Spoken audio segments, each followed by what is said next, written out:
All right, San Diego and Southern California, what's going on? This is hour one of Jon and Jim. We have a really good show lined up for you today. Of course, we're going to break down everything that has happened in the last 24 hours in Padres land. What a night last night was. What happened last night? Well, I'll tell you in a moment if you missed it, which you didn't because we talked about it for 2 hours on a wrap-up show.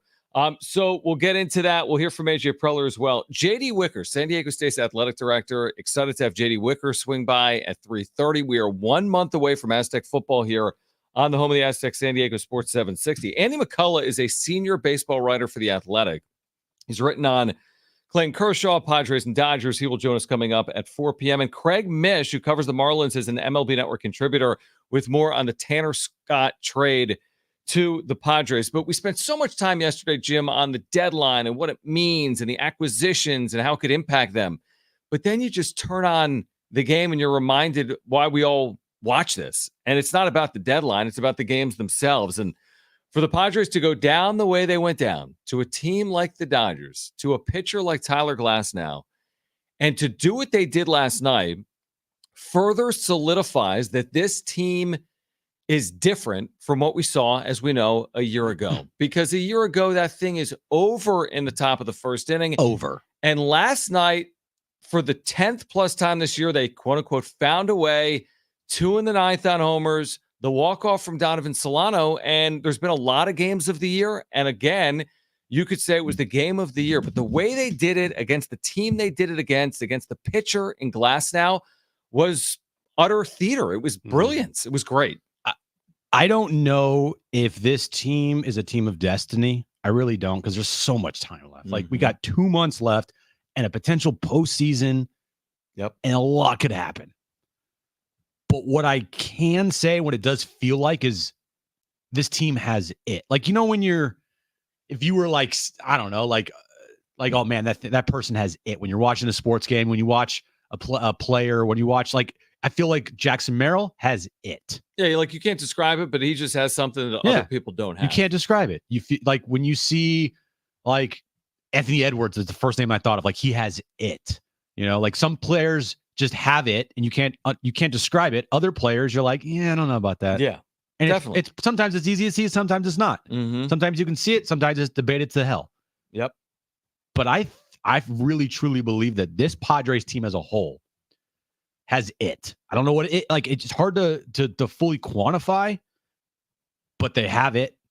They're gritty. They come back. They never give up. They always fight. I'm not going to go to the distance of team of destiny. We're too far away from that. Like, there's a lot could happen. Okay. But they have it. They have it. And they showed it again last night. They continue to show it as a baseball club. It's just fun to watch. It's just really fun to watch, because no matter what, it feels like this team is always in the game unless they're down literally 12-0.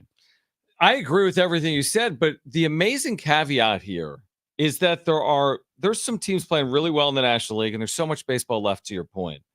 But out of Atlanta and San Diego and the Arizona Diamondbacks, the New York Mets, and there's some other contenders in there. You could argue St. Louis is going for it. Shoot, Pittsburgh's even within a game and a half of a playoff game. My point is, as good as it feels right now, and they're playing good baseball. They're 22-10 in their last 32. They're walking off the Dodgers. They're winning a season series from the Dodgers if they win one of the final 4 games. Which hasn't happened since 2010? Since 2010. Wow. But with all that being said, they're a half game up at a playoff spot. Yeah. So this is going to take guys like Martin Perez.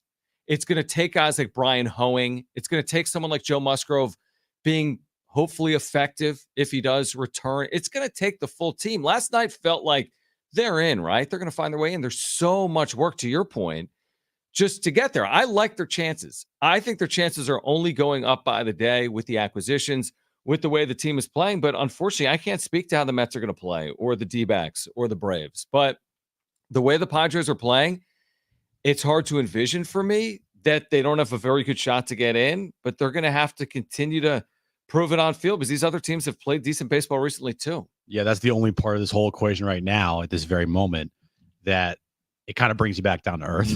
Like, you're on this. It feels like they're way in. You are on such an ultimate high. Everybody listening, everybody watching us on YouTube, everyone's on a high today. And that's how it is. Every time they beat the Dodgers, and especially in a fashion like they did last night, Right. it's like, oh my gosh, World Series. But to your point, problem is they're in the postseason by a half game with 2 months to play. Right. Exactly. 1 2-game losing streak, 1 2-game winning streak. Yeah. Everything changes. Like it's not a shoe-in. It's not a guarantee. There's a lot that could still happen. There's, what would you say, John? 5 teams right now that legitimately you could see for 3 spots. Yeah, I think Pittsburgh seems like a bit of a stretch, but they play the Padres 6 times. What if they went 5-1 against San Diego? What if San Diego went 5-1 against them? You also have to throw the Cardinals in there. They made trades at the deadline for Tommy and Eric Fetty. Yes, like Cardinals, Mets, Padres, Diamondbacks. Correct. It's 5 teams. 5 teams for 3 spots. Everyone's on top of the world today, as you should be. If you're a Padres fan out there, you should be on top of the world right now. Last night's win, if you went to the game and you stayed the whole time, you're probably like, that was the best. That was one of the best games I've ever been to. Unless you went to the other 6 walk-offs they've had this year, or 24 comebacks they've had this season, which is crazy numbers, and there's still 2 months left. Last night was amazing to watch. I mean, I'm sitting there with my wife, and we're watching this game, and it's 5-0, and I never turn it off. We just leave it on, because you just don't know with these Padres. Last year, I may have turned it off. But all of a sudden, Machado homers. You're like, huh? And then there's a 2-out, 2-run double. And then there's Machado in the 9th, and I'm thinking to myself that you can't lose this game 5-4. You've done a lot of good work in this game. Yeah. You cannot allow yourself to lose this game 5-4 like they would have lost last year. And Jackson Merrill, to your point, has an it factor. Because hitting a game-tying home run in the 9th as a rookie, listen, a walk-off home run's incredible. When he hit his walk-off home run, the game was tied. They trailed last night. He's facing, I mean, the back end of the Dodgers bullpen is good. They're not throwing nobody up there. Blake Treinen has had a very good year. He lost 2 home runs in the 9th inning. Clearly, the Padres have gotten the better of Alex Vesia. And what does it say also, Jim? We talked about this last night. What does it say about this team that Donovan Solano pinch hits for Jay Cronenworth? Solano comes through, and then Cronenworth was quoted last night in the UT by Kevin Acee saying, I don't care, I want to win. I'm here to win. Whatever it's going to take to win, I'd prefer that than batting in that spot. If we win, it's the best of all worlds, is essentially what he said. But credit Mike Schilt for pinch hitting there with Donovan Solano, and credit Jay Cronenworth for being cool with it, because sometimes you got to do something for the team. You got to take a step back sometimes for the team, and it worked out perfectly last night.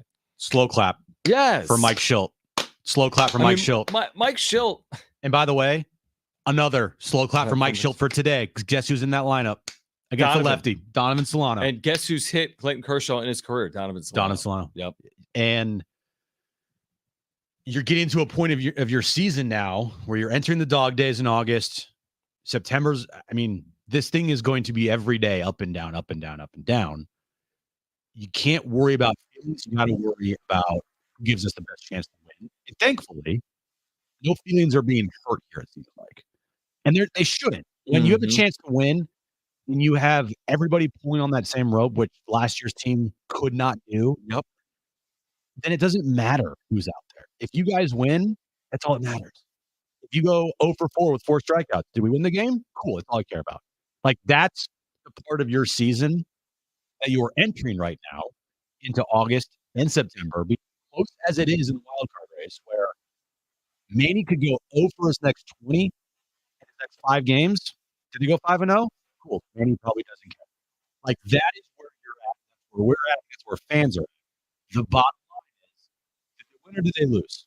Whoever got the numbers, that's great.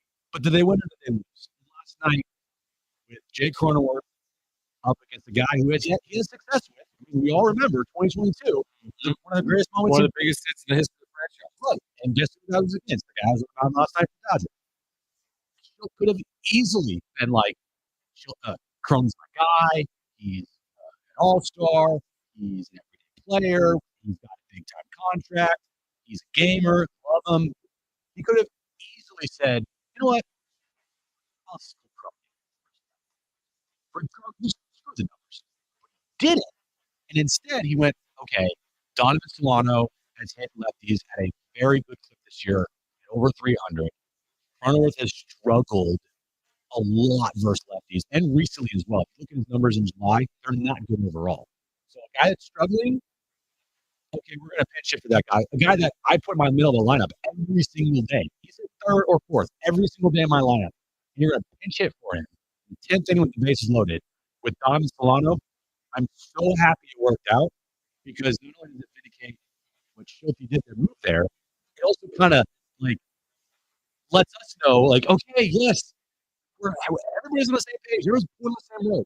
Yeah, I mean, I would say this too. Even if it didn't work out, that's the type of move you need to make because even guys that hit 400, 60% of the time are getting hit. And that's fine. If you're hitting 400, pitch against Solano hit. But Solano's been a key contributor. Like all these guys have played a role to get them where they are. And by the way, Solano against Kershaw, keep this in mind, is 12 for 30 in his career with a 971. So don't be surprised if Jonathan Solano comes through. By the way, Manny Machado was played Kershaw well as well. And on the other side, we can talk about this. I mean, if they win today, and they got to do that. It's never easy against a team like LA, especially with the histories of these two teams against each other over the last 10, 15 years. If they can win today, Cease is a favorite at home against Clayton Kershaw, then we can talk about the division. And then I think it's a completely fair and a reasonable conversation. Now, you can't look ahead, but if you win today, big if, you're 4.5 games out with 2 months to play, and you can have that conversation. So we can discuss that on the other side. Plus, we get some Andrew Preller on the moves made at the deadline. Is it fair to discuss the division if the Padres can win again today? Behind Dylan C, 70470, start it with team. You can call us 877-767-4760. JD Wicker, San Diego State's athletic director, will join us at 3:30. We're getting you ready for Padres and Dodgers game 2. Stay with us on Jon and Jim.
All right, JD Wicker, San Diego State's athletic director, will join us coming up at 3:30. We're 1 month out from the Aztecs Open at Snapdragon Stadium right here on San Diego Sports 760. Andy McCullough, senior baseball writer for The Athletic, will join us at 4. And coming up at 5 p.m., Craig Mish, who covers the Marlins for MLB Network. Padres, 7 games over 500. Correct. And I think we both said, at one point, you're like, listen, they got to get 10 over for me to fully trust this team. And I completely understand it, the highs and lows. Plus, they're 7 over. Not just 10 over. I said, look, if you are 10 over September 1st. 10 over on September 1st, I feel very good about this team. Well, am I going to be Charlie Brown, Lucy, if I say I trust this team? Probably. Don't do it. That's my concern. But I think I did say if we get 7 games over 500, I trust them. But they do this too. I know they do it to us. Here's the thing. You say just like they get 7 games over 500. What if that was the case on like, June 1st? Like it's different at different points in the season. I know, but now that we're like in August, last year's team, 2021 was 18. In August, right? And last year's team, I think going into August was like 1 or 2 games under, and then they completely nosedived. They're way better today than they were a year ago. But all right. That's why I'm putting in at September 1st. August is kind of it's always tricky. The dog days, that's when you see teams truly make their moves. You see teams that fall back. Like the picture becomes more clear once August is complete. And once you get to September 1st, I feel like you have a better understanding of who's in it, who's not in it, and how things are going to shape out. Unless you have a team that really is off 20 in a row. It becomes more clear come September 1st. And if they're 10 games over on September 1st, that's when I would feel like, I feel very confident about that. We'll see. All right. So AJ Preller spoke with the media yesterday on a number of topics. Most of it has to do obviously with the trade deadline. Brent, we have AJ Preller from yesterday. Let's just start this. This is Preller again with the media. I mean, the big news yesterday, Tanner Scott, who's now here, by the way, none of these new pitchers, by the way, impacted yesterday. They used 7 pitchers yesterday, won a game with their bullpen. We didn't see Tanner Scott. We didn't see Jason Adam. We didn't see Brian Hoeing. But this was AJ Preller yesterday with the media after the deadline. AJ, it seemed like the focus coming into this trade deadline was adding innings and strengthening the staff in every way that you could. You got starters, you got back-end relievers, look like a long reliever as well. How satisfied are you with what you were able to accomplish heading into this deadline? Yeah, I think we feel, again, like you said, I think being able to add to the pitching staff and being able to improve the pen, get some reinforcement to the rotation as well. And we looked also at the outfield depth component also. So I think for us to hit on a few of those areas of needs with players that we really liked as a group, I think we're excited. Did it kind of play out as anticipated, or was it because it was such a strong seller's market you had to make some adjustments along the way, or how'd that play out? Yeah, no, I think we were prepared. I think we had a pretty good feel of, the teams that were going to move, the players that were going to be on the move. In terms of like, every deadline's a little bit different in terms of like the pace and how it works. For us, it was pretty consistent flow of conversation over the last really week or so. And it felt like it was going to be a pretty active deadline, and it was. What did you think of the market in general, especially the prices for starting pitching, and how did you weigh out that versus, paying a pretty good price for a reliever? Yeah, we explored it, obviously. I mean, I think, we looked at it and kind of like, had the two areas kind of neck and neck and just looking at what was available. I think we felt like, though, again, like the, more relief options and, from an impact standpoint, we felt there were some guys that could really, really impact our bullpen. I think, again, like we looked also at Musgrove's situation, his ability to hopefully come back here at some point in time and help us, and obviously weighed out the cost from a return standpoint of both starting pitchers and relievers. And, ultimately ended up feeling like maybe a little bit more strength on the relief side, some more options, some more impact. We went that route, but we explored, both starters and relievers. How did the prices in this market compare to anything you've seen in a deadline? I don't know. I think obviously, I think my guess is, just hearing a lot of people are talking about, hey, heavy prices for players here at the deadline. Every deadline, like I said, is a little bit different. I didn't quite feel that way. I thought in general, I thought that in terms of returns, there weren't too many that I felt like were shocking or anything from that standpoint. I felt like, it was kind of, in areas that we thought were pretty fair, honestly. All right. So AJ Preller with the media yesterday on the deadline. Fair. Yeah. I mean, I understand, if everyone's yinging, you got to yang. If starting pitching was too expensive, I get it. They already used a lot of their capital to go do what they were able to do. If you can't afford starting pitching, why are you reaching for it? Why are you moving Leo DeVries just to move Leo DeVries? Some would argue they've already moved too much, and that's a fair argument. We'll see how it ends up. But when you look at it it's in the totality of it, Cease and Arise, along with Scott and Jason Adam, you've acquired a ton for the big leagues for a lot of the prospects in your organization. But I mean, you got Dylan Cease, you got Luis Arise, you got controllable pieces. Arise and Cease will be here. Yeah. For example, next year. The more I think about it, their window, John, this year, next. That's what we got. I feel like that's their best chance. Today, I would say that, but look, remember the tweet from yesterday? 2020, they mortgaged the future for Musgrove and Darvish and Snell. 2022, they mortgaged the future for Soto. 2024, they mortgaged Cease, Arise, Scott, Adam. Have they or not? Because they've been competitive in all those years. There was not one year they were non-competitive in that 5-year cycle. I'm putting this year, next year, because of the ages of Machado and Bogarts and Joe here and Dylan Cease being here and Luis Arise being here. That's what I'm viewing it as. And I think I'm not sure what Robert Suarez's full contract is because it's kind of crazy, but I'm just you got 16 closers on this team. True, I get it. There'll be someone. You have the greatest close. bullpen ever assembled in baseball. And if there's one thing AJ Preller's done is find guys typically for 9th innings. Correct. So that's how I view it. Is this year, next, in the immediate future, maybe feels like your today. best chance. That's fair, but when we talk about this a year from now, and so that means trading away as much as he did, or go for it for now and for next year.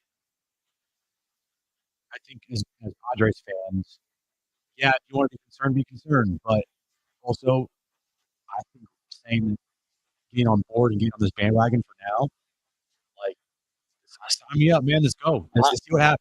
Truthfully, I'm glad he did it. I like seeing Dylan Cease and Luis Arise and how the impact they're going to make on the club, hopefully, in the second half of the year. All right, JD Wicker's going to join us. San Diego State football kicks off 1 month from today right here on San Diego Sports 760. Aztecs AD. JD Wicker joins us next.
All right, this update is brought to you by Staples Stores. Padres, they beat the Dodgers last night in a epic come-from-behind victory. They're down 5-0 in the first. They end up winning that game 6-5 in 10 innings, thanks to a Donovan Solano walk-off single. Game 2 of that series tonight at Petco Park. 5:40 first pitch. Clayton Kershaw on the mound for the Dodgers against no-hit Dylan Cease for the Padres. Donovan Solano is in the lineup tonight for the Padres, and this update's been brought to you by Staples.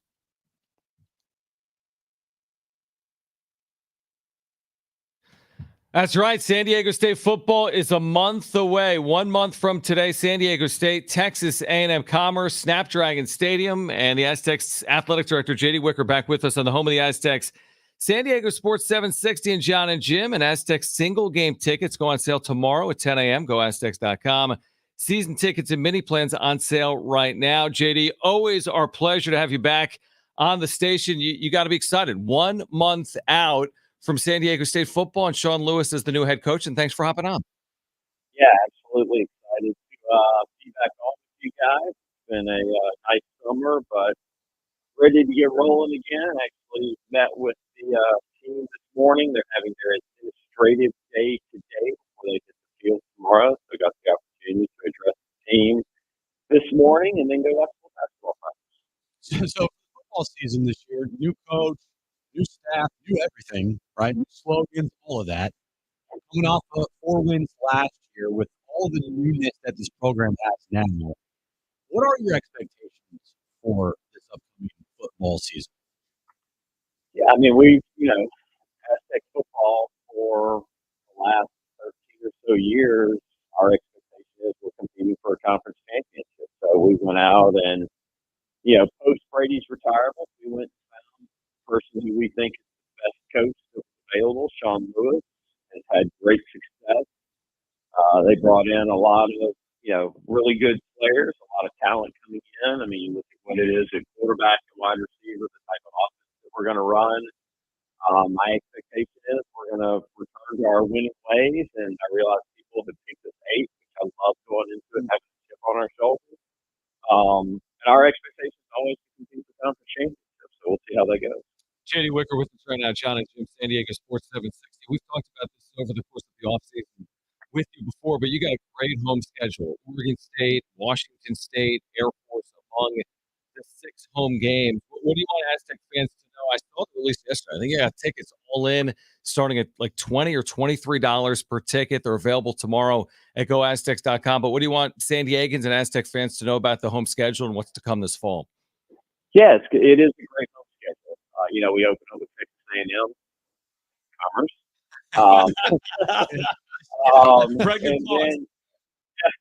And then, guys in with Oregon State. If you look at, we listened to our fan base. Our fan base talked about, they want an exciting brand of football. We've looked at the price of the stadium and we've made appropriate adjustments. So it's a very affordable opportunity to come into, the best college venue from an experience standpoint and fill the building, and it'll be a lot of fun. There's never been a better time to, jump on board the Aztec football bandwagon as we get this thing rolling with Sean Lewis and all that's going to be there. It's going to be a lot of excitement. And again, this great building that we've built for the community of San Diego is first and foremost for San Diego State football. So, my hope and my expectation is that our fan base is going to step up and build the building and support these young men like they deserve. JD, we know that you're not into every single football meeting or practice or with the team 24/7, but since hiring Sean Lewis, what's one thing that you didn't know about him that you've learned while working with him that has really excited you? I think the best part about it, and you have the conversations during the interview process. And, we talk about the things that are important to us and the things that are important to him. And family was one of those things that he really emphasized. And holding kids accountable, but doing it in the appropriate way. And just to see him really emphasize all of those things. We talk about the academic piece, is being very important. So it's the athletic piece, and he has held that end of the bargain up very well. So I've been quite pleased with, just care that he has shown for his student athletes. It's not just about wins and losses and executing on the football field.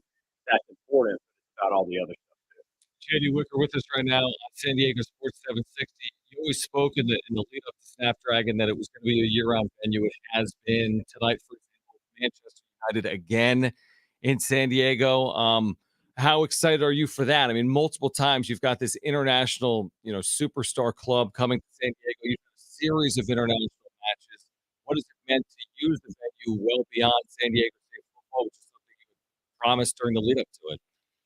Yeah, excited for tonight. Man, you come in, it won't be, the second string like it was last year. We'll see actual starters from Manchester United against Real Betis. So encourage people to get out and support Man U and Snapdragon, Qualcomm, Snapdragon on the front of the kit. But it's nice to be able to live up to what we call the community we would do with all of these great events. We had a meeting with the folks at SDSU earlier this week, and we're ramping up the MLS starting here in San Diego shortly. So it's always fun to be able to. I came up through the event facility world, and one of the why I really loved it is for an event, you plan an event, you execute an event, and then you kind of triage how things went after that. Well, that's been the great thing about Snapdragon.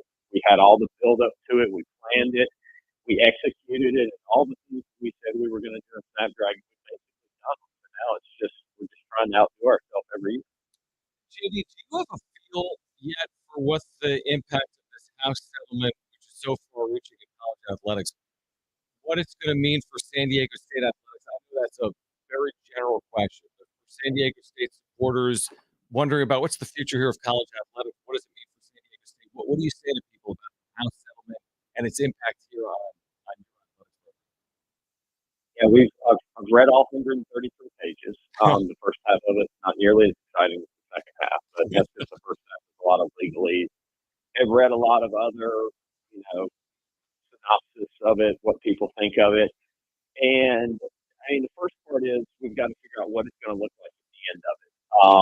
There's going to be a significant amount of people who come out against it, who are going to write briefs against it. I'm sure, if the NIL piece holds up as it's written, there'll be lawsuits from collectives that they don't like it. So it'll be interesting. But if it stays as is, it's definitely going to reshape a lot of, what people do. You hear different schools. Ohio State is one of the more vocal. They'll tier their 36 sports. So you'll have sports that are all fully scholarships and all the things, and then you might have sports that they don't have any scholarships and they travel regionally.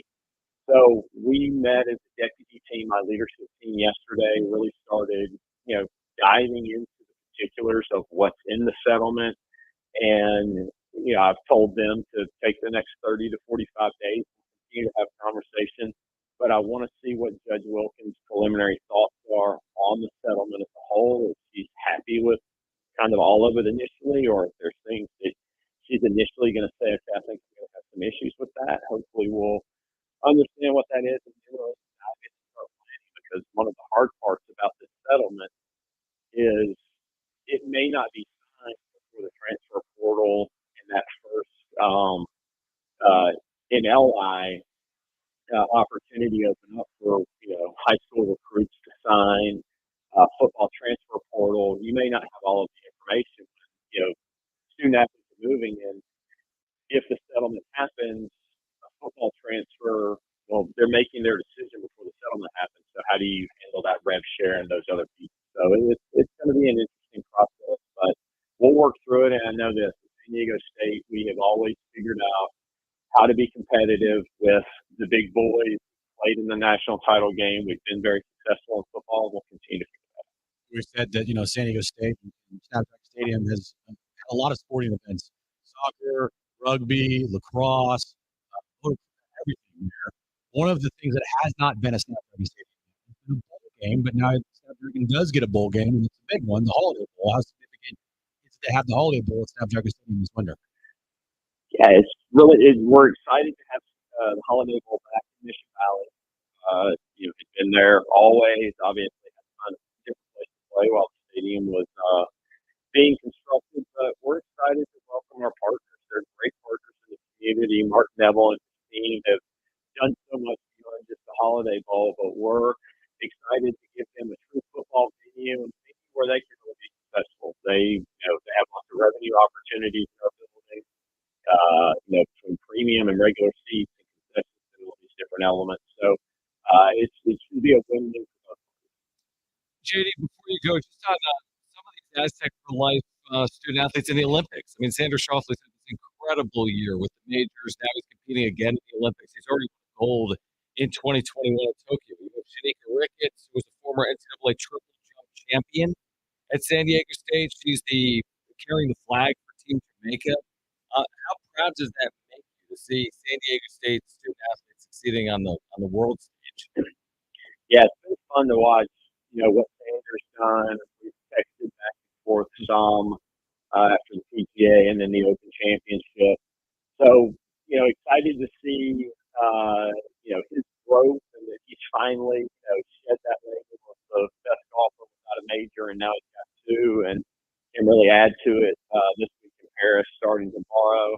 And for Shanika, really excited for her to have this opportunity again to go for gold. And again, it shows for our fan base, our alumni, our donors, and those kids thinking about coming to San Diego State. You can come to San Diego State. You can be in the Olympics. You can, play professionally. You can play at the highest level professionally, winning the biggest awards professionally. So you come here, you're going to get a great opportunity to, further your athletic career, find success, and, graduate and be able to go on and have a great life. JD, real quick before you go, it was all for text line. Someone asking about future San Diego State football schedules. You're scheduled pretty far out with non-conference, right? You're continuing with the, chances to play power, quote unquote, power programs at home, right? I mean, you've routinely brought power programs into Snapdragon Stadium or San Diego over the years. That's going to continue moving forward as well, right? Yeah, we'll have Cal back next year. Beyond that, the following year, I think we've got Oregon State would be back. We'll see what that means at that point. Yep. But then we've got Arizona State, we've got Missouri, we've got Oklahoma on the home schedule, over the next 8 to 10 years. It's going to be fun. JD, we're excited. 1 month from today, like you said, San Diego State, Texas A&M. Commerce at Snapdragon Stadium. Tickets available Long pause. at goaztecs.com. Single game tickets available tomorrow. Season tickets and mini plans on sale now. JD, we appreciate it, my friend. We'll do it again soon, and thanks for taking time.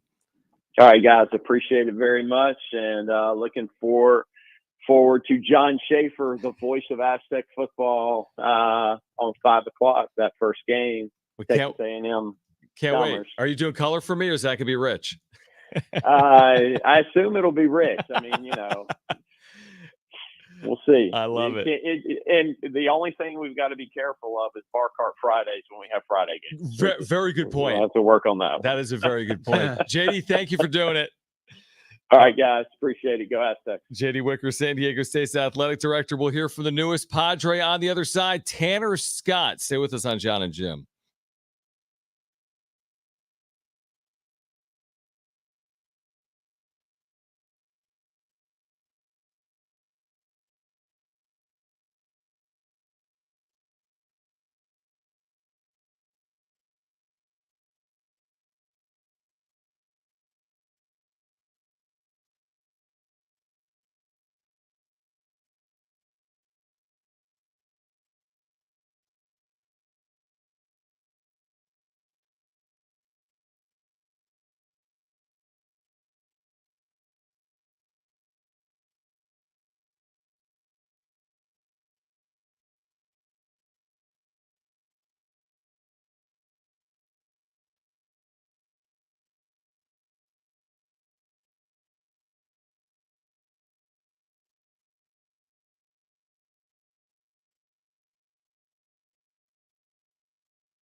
Andy McCullough from The Athletics, senior baseball writer, will join us in about 12 minutes. We're going to hear from Tanner Scott, the newest decorated reliever in the Padres clubhouse in a moment. Here are the moves today, Jim, that have come in from San Diego. So Scott and Brian Honing. I've been saying Hoeing. It's Honing.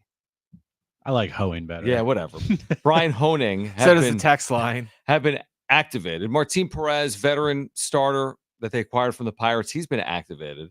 Here's how they did that. You're like, well, how do you add Tanner Scott and Brian Honing and Martin Perez? Well, Stephen Kolek, they can't do anything with him. They put him on the IL. He's a Rule 5 guy. Quote, the IL. Who knows? Logan Gillespie, he's been fine for them. They put him in AAA. Lefty Austin Davis was designated. So those are your moves. So 3 guys to the IL, designated or option. But look at the upgrades. I mean, Tanner Scott with his 1 ERA. Martin Perez could be your 5th starter. Brian Honing, we barely touched on this dude yesterday. He's actually had a nice year. He's got a sub-3 ERA. Not a lot of innings, though. He's made 2 starts. You're right, but he will serve a role, and he's been activated here. So, I mean, Kolek, Gillespie, Davis for Scott, Honing, Perez, just because of Scott is the upgrade, because of Tanner Scott. Yesterday, Luis Ariz had some very high praise of Honing and said, like, don't count him out. Like, he's a big piece as well. Like, he can help us out for sure. And you put him in that bullpen, make some spot starts here and there. Yeah, he could help the team out in a big way. Tanner Scott obviously is the big one. Martin Perez, we'll see. He's a lefty, right? He's a lefty, yeah. He's a lefty. Yep. So you get 2 lefties in your bullpen plus Jason Adam. I mean, you've trimmed away all the pieces that has got you to a, league 21st ranked ERA as far as the bullpen goes. You got rid of De Los Santos. You have Kolek on the IL. Did you say Perez is a lefty or Honing? Perez. Perez is a lefty. Honing's a righty. Yes, that's what I said. Okay. You've replaced Gillespie. You've replaced Kolek. You've replaced De Los Santos with upgrades. Tanner Scott, Honing, Jason Adam. I'm not going to say Martin Perez is an upgrade. No, but they didn't even have a 5th starter. Right. And now they have another major league arm that they can throw out there instead of a rookie every 5th day, like a major. So the bullpen is significantly better. And everywhere I turn and every network that I watch as talking about the trade deadline has said the Padres are their team to watch out for in the next 2 months and in the postseason, potentially if they get there, because they think they had the best deadline because of the moves they made in their bullpen. I can already see like a wild card game 2. Not Dylan Cease in game 1, hopefully, but like a game 2, if you got a 2-1 lead and there's 2 outs in the 5th inning and Michael King's been really good, but you got a really good rested bullpen, you get the final 13 outs potentially with your bullpen. Speaking of that bullpen, Tanner Scott, the newest reliever, all-star closer with the Marlins, caught up with the media this afternoon. Here's some of that. Diego, how's it feel to be a Padre? Oh, it feels great. It feels great. I mean, especially coming with that guy over there, it's an awesome feeling. And then I got to see Louis arrive, so that's a great sight. Does that help coming over to New Ball Cup, but having some familiar faces in the clubhouse right away? Oh, definitely. I mean, you faced a lot of them. Now you're teammates, so it's kind of cool. No surprise, I would imagine, for you that you got traded. I mean, there were a lot of rumors going over on the Marlins side of things, but still, did it catch you off guard in any way? And what were your thoughts when you found out it was the Padres that you're going to be referring to? I mean, I was super excited when I found out the Padres traded for me, and I knew I was kind of going to be traded. It was talks for a while, and I mean, I'm really excited to be here and get out there. Fun to find yourself in a playoff situation once again. Oh yeah, definitely. The playoffs sounds a lot nicer. Yeah. Have you given any thought to the strength of this bullpen when you look at the group of arms that you guys have collected over here now and what it's going to be like to be a part of it? I mean, there's a lot of great arms, and it's going to be fun to see everyone throw and get out there and pick each other's brains and just go about it. Luis mentioned that you were one of his best friends on the Marlins. What's it like to be back with him, and how long until he FaceTimed you yesterday when the trade went down? Oh, yeah. He tried calling me. I was like, Louis, not right now. And then I texted him this morning, and, I mean, he's a great guy, and he's a really happy guy to be around. So it was great to see him, and I gave him a big hug when I got to see him. What stands out to you with this Padres team from afar? Like, what jumped out when you found out that you were going to be a Padre? Everyone here is really good, and we got a chance to win this whole thing, and that's what we're going to do. You're an all-star closer. Suarez is an all-star closer. How do you see that, you guys working together, and how important is a role for you? Whenever the phone rings, I'm ready. I mean, whatever role it is, it's whenever the phone rings, get your heart going and ready to go. Is that, I mean, you're a free agent after the year, the market value saves. I mean, is there any thought about that, or is it still whatever? No, I'm not even thinking about that. I mean, I'd rather win a World Series and not think about that. But I'm ready whenever the phone rings. Could you imagine this guy going from one of the worst teams in baseball to a contender? Like, he must feel on top. Same thing with like Jason Adam. They got to feel on the top of the world, dude. Like, same thing with Dylan Cease. Started his year as a White Sox. Yeah. Look what's happened there. I mean, that's the beauty of the trade deadline. It's like a new lease on life for guys that have had good seasons. And you hear the way these guys are talking. Jason Adams, like, I'll do whatever it takes for the team to win. Tanner Scott, he's like, I don't need ninth innings. Phone rings, I'm there. You need me in the seventh inning, I'll pitch it. You need me in the eighth inning, I'll pitch. If you need me in the ninth, I'm there for you. I like hearing that. I feel like one thing Schild has done with this group is to make it about the team before individuals. Now, I don't know if that was the case in 2023 or not. I don't think they were so individualistic that ruined the entire season, but it does feel like a little bit of like all for one for all Mickey Mouse Club, which I think has worked out pretty well so far. You kind of knew from the start of the season when Robert Suarez is out there for a 4-out save, and you're like, oh, this is new and exciting. Mm-hmm. And it was a clear, and then you heard Joe talk about it after one game. Clearly, that was a problem last year. Mm-hmm. And from the jump, and also the Xander move in a second, we talked about that a lot. It's about team first. The saying that I always say, pull the same rope. Last year's team didn't do it. This year's team does it. You come in that clubhouse, check your ego at the door. All right. We're all playing for one goal here. We're all this over here. We're all pulling the same time. We're not going to be, oh, I need to do this and I need to do this. I need to hit here. I need to, only pitch in this situation. Like, no. You're here to help this team win. And whatever you can do to help this team win, you better be on board with it, because if you're not, there's the door. I mean, chemistry matters. We've heard Brian Dutcher right here on San Diego Sports 760 talk about how he would take chemistry. Chemistry matters just as much as sheer talent. You put talent and chemistry and cohesion together, and you can do good things. So we'll see if the Padres can keep on doing good things. Tonight, game 2 coming up just before 6 p.m. Dylan Cease, Clayton Kershaw. Let's get into it on the other side with Andy McCullough, senior baseball writer for The Athletic. He will join us on the other side to kick off hour 2. We have Luke Bryan tickets to give away. We'll do that coming up at the 4 o'clock hour as well. And at 5 p.m., Craig Mish, MLB Network contributor. He covers the Marlins. More on the Tanner Scott acquisition. Hour 2 of Jon and Jim. It comes your way next.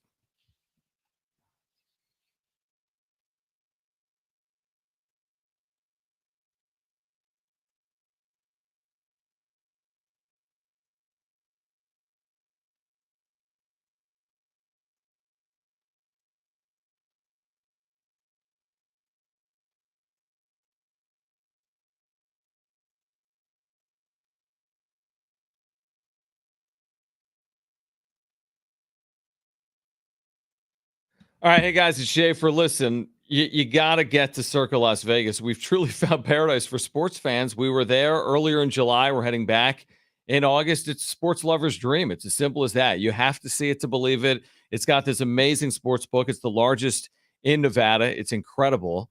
It's essentially like a stadium within a sports book. And then they have Stadium Swim, which is an unbelievable rooftop pool. In fact, it's 6 rooftop pools with massive outdoor video boards where you can watch every game. They have every San Diego Padres game on at Stadium Swim, and it's open 365 days a year. Here's the other good news, I think. Circa's 21 plus. There's nothing to worry about other than sports.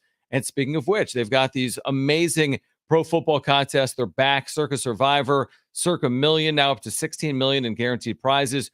2 ways to win and no rake. Circa Survivor contestants select one team each week with no point spread. You last the longest to win it all. $10 million is guaranteed. And then in Circa Million, make 5 picks against the spread each week for your share of $6 million guaranteed. They have quarterly payouts, full season payouts as well. You enter in Nevada, but you can play from anywhere, including right here in Southern California and San Diego. Visit circasports.com. That's circasports.com for details.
All right, this update is brought to you by Taco Bell. Padres, they take on the Dodgers tonight, game 2 of their quick 2-game series with them. 5:40 first pitch. Now Clayton Kershaw on the mound for the Padres against Dylan Cease for the Padres. The moves they made today to add Tanner Scott, Brian Hoeing, and Martin Perez to the roster. They designated Austin Davis for assignment. They've optioned Logan Gillespie back to AAA El Paso.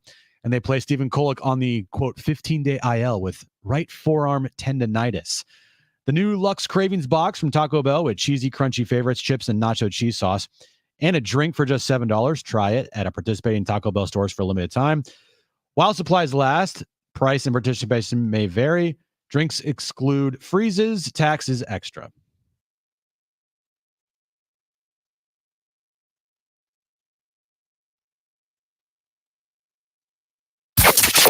Getting you all set for that drive home. Let's just start the show. Here's Jon and Jim. All right, San Diego and Southern California, what's going on? This is hour 2 of Jon and Jim. We're getting ready for game 2 down at Petco Park. What a night it was last night. Padres walking off in thrilling fashion against the Dodgers, moving to within 5.5 games of first place. They're in that wild card race right now as well. And let's catch up with Andy McCullough, senior baseball writer at The Athletic, who has written a new book on Clayton Kershaw that we'll get into. But I also want to touch on what's going on right now with these two teams. So, Andy, thanks for joining us here, Jon and Jim, San Diego Sports 760. Let's just start 30,000 foot right now. How do you see the state of the Padres and the Dodgers after the trade deadline? And thanks for hopping on. Yeah, no problem. Thank you for having me. Yeah. I felt like AJ Preller kind of lived his gimmick at the deadline, right? The guy is very aggressive and willing to, pay the price and prospect that often causes people who like surplus value for a living to gap. And then you look up and they're like, wow, they actually got a lot better. So I think, Preller was super aggressive and improving his bullpen, which is both in the near future.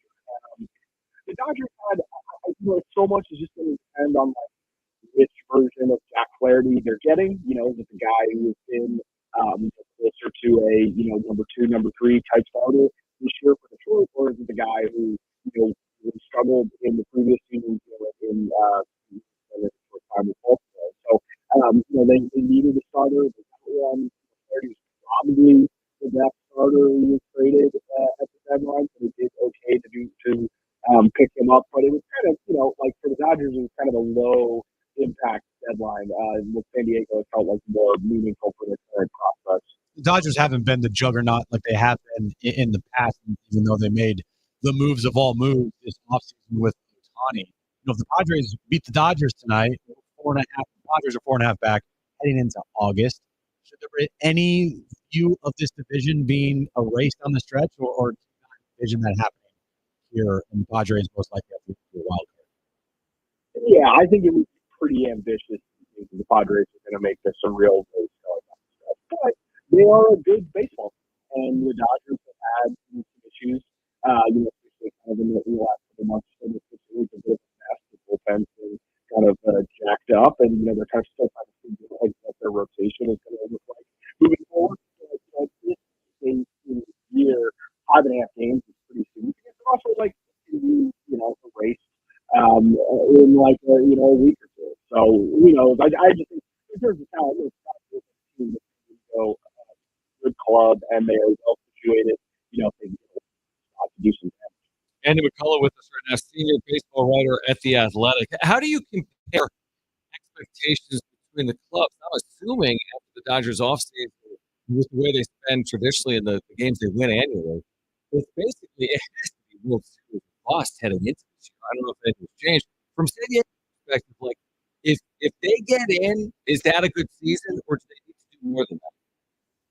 I think, given that with aggressive Peter Seidler and sort of seems like their finances being less robust coming into this winter, I think the expectations were pretty low, right, among Padres fans. They weren't super aggressive in the offseason up until they traded for Dylan Cease. And didn't spend maybe as much money as they had in previous years, and so it looked like they were kind of, sort of pushing for closer to 500 has been challenging the Dodgers for a division. So if they can win 90 games and in the tournament, I think that has to qualify as but I think it still is sort of long term. They're still looking up as, as Tyler phrased it, right? The dragon up north.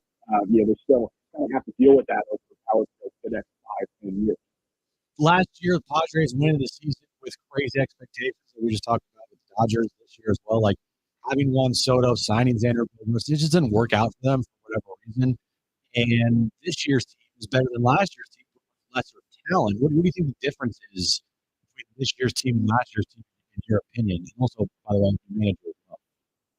Yeah, I mean, it's so weird because they underperformed like Bagley's record so significantly. Like a pretty brutal record in like 1-run games. Oh, it's awful. Yeah, it was in terms of their talent better than what their record suggested, but it doesn't really matter when half the time. So I think they have good players. It's fairly similar to the group last year. I know obviously not having Soto affects the offense, but we still have kind of the core intact, and the pitching was a little bit better. The rotation, I know, could have used some upgrades at the deadline, but the seems to be pretty good. Like the team has been pretty good. So honestly, I know it's kind of a cliche thing, but it's kind of more like the progression to the mean of what the talent is. They should be one of the better teams in the National League. Andy, you look at Clayton Kershaw, who's back from the offseason shoulder surgery. I know you have written a book on him, the last of its kind. He's pitching tonight. You got Dylan Cease has been incredible. You got Clayton Kershaw making his second start of the year. We can get into the book that you wrote, but what are the expectations here? What do the Dodgers need from Clayton Kershaw here in the second half and/or the postseason?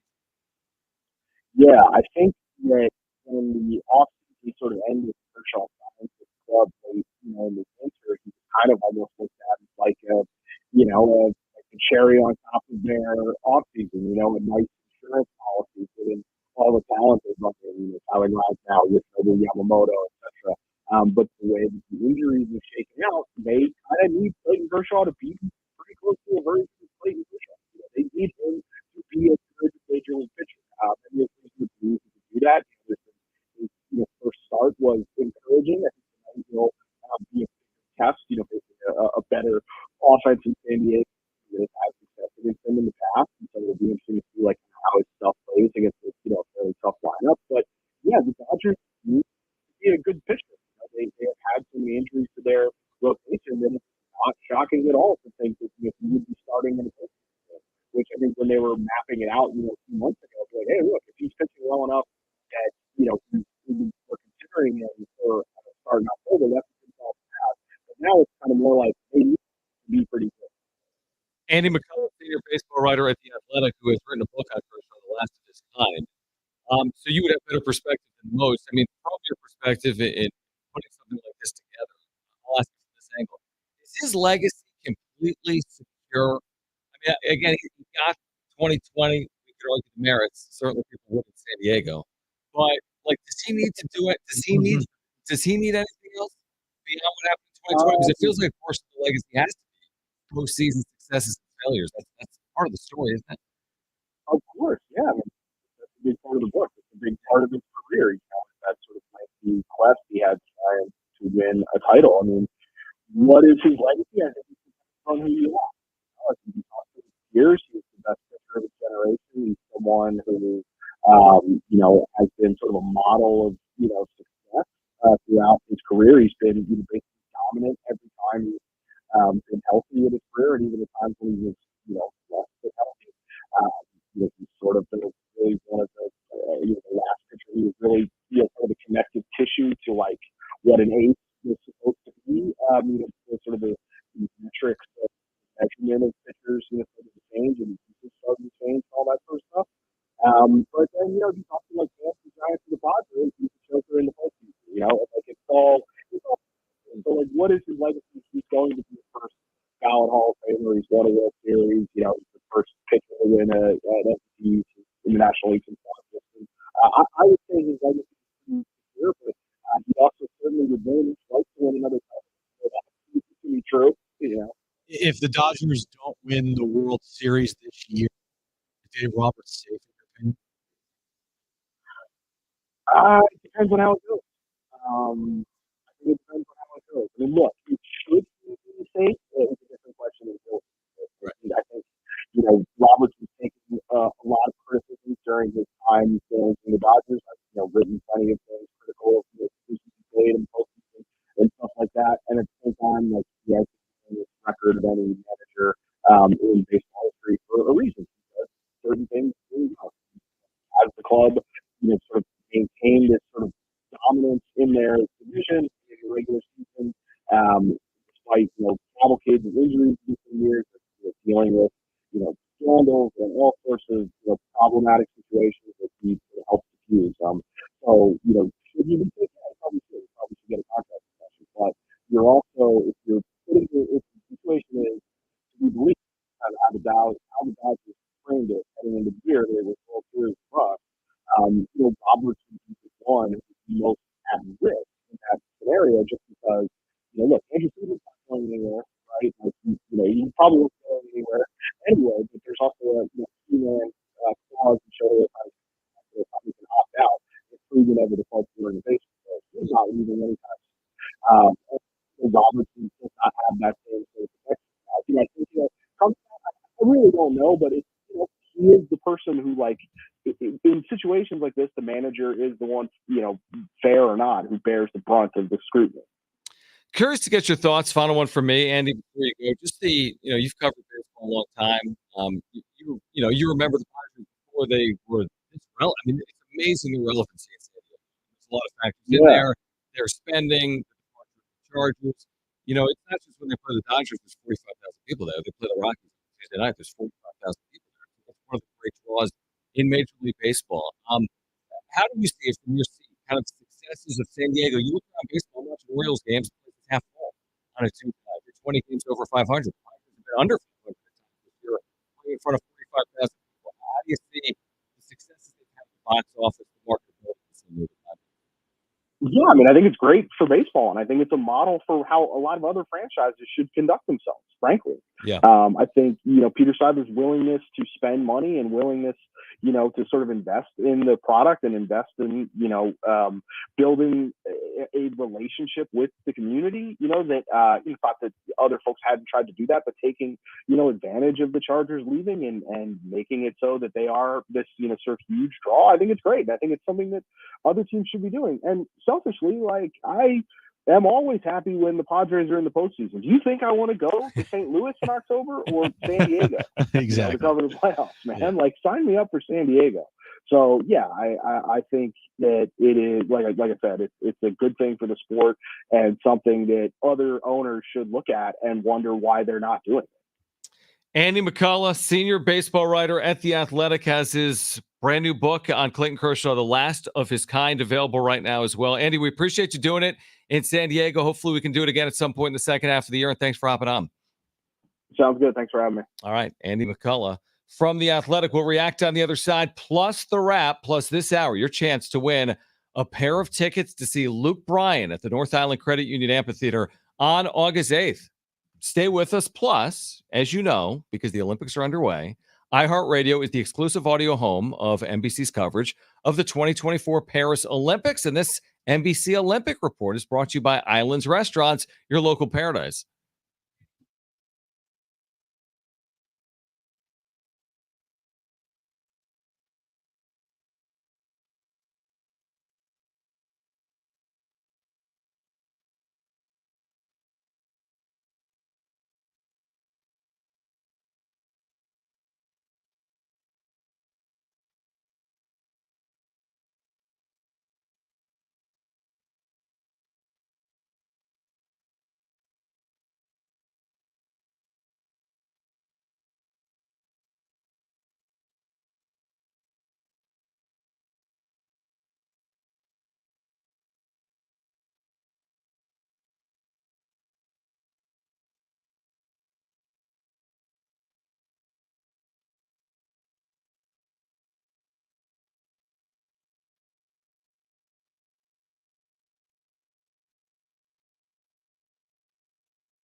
All right, Craig Mish, MLB Network Radio. He will join us coming up at 5 p.m. By the way, we were right. It's Brian Hoeing.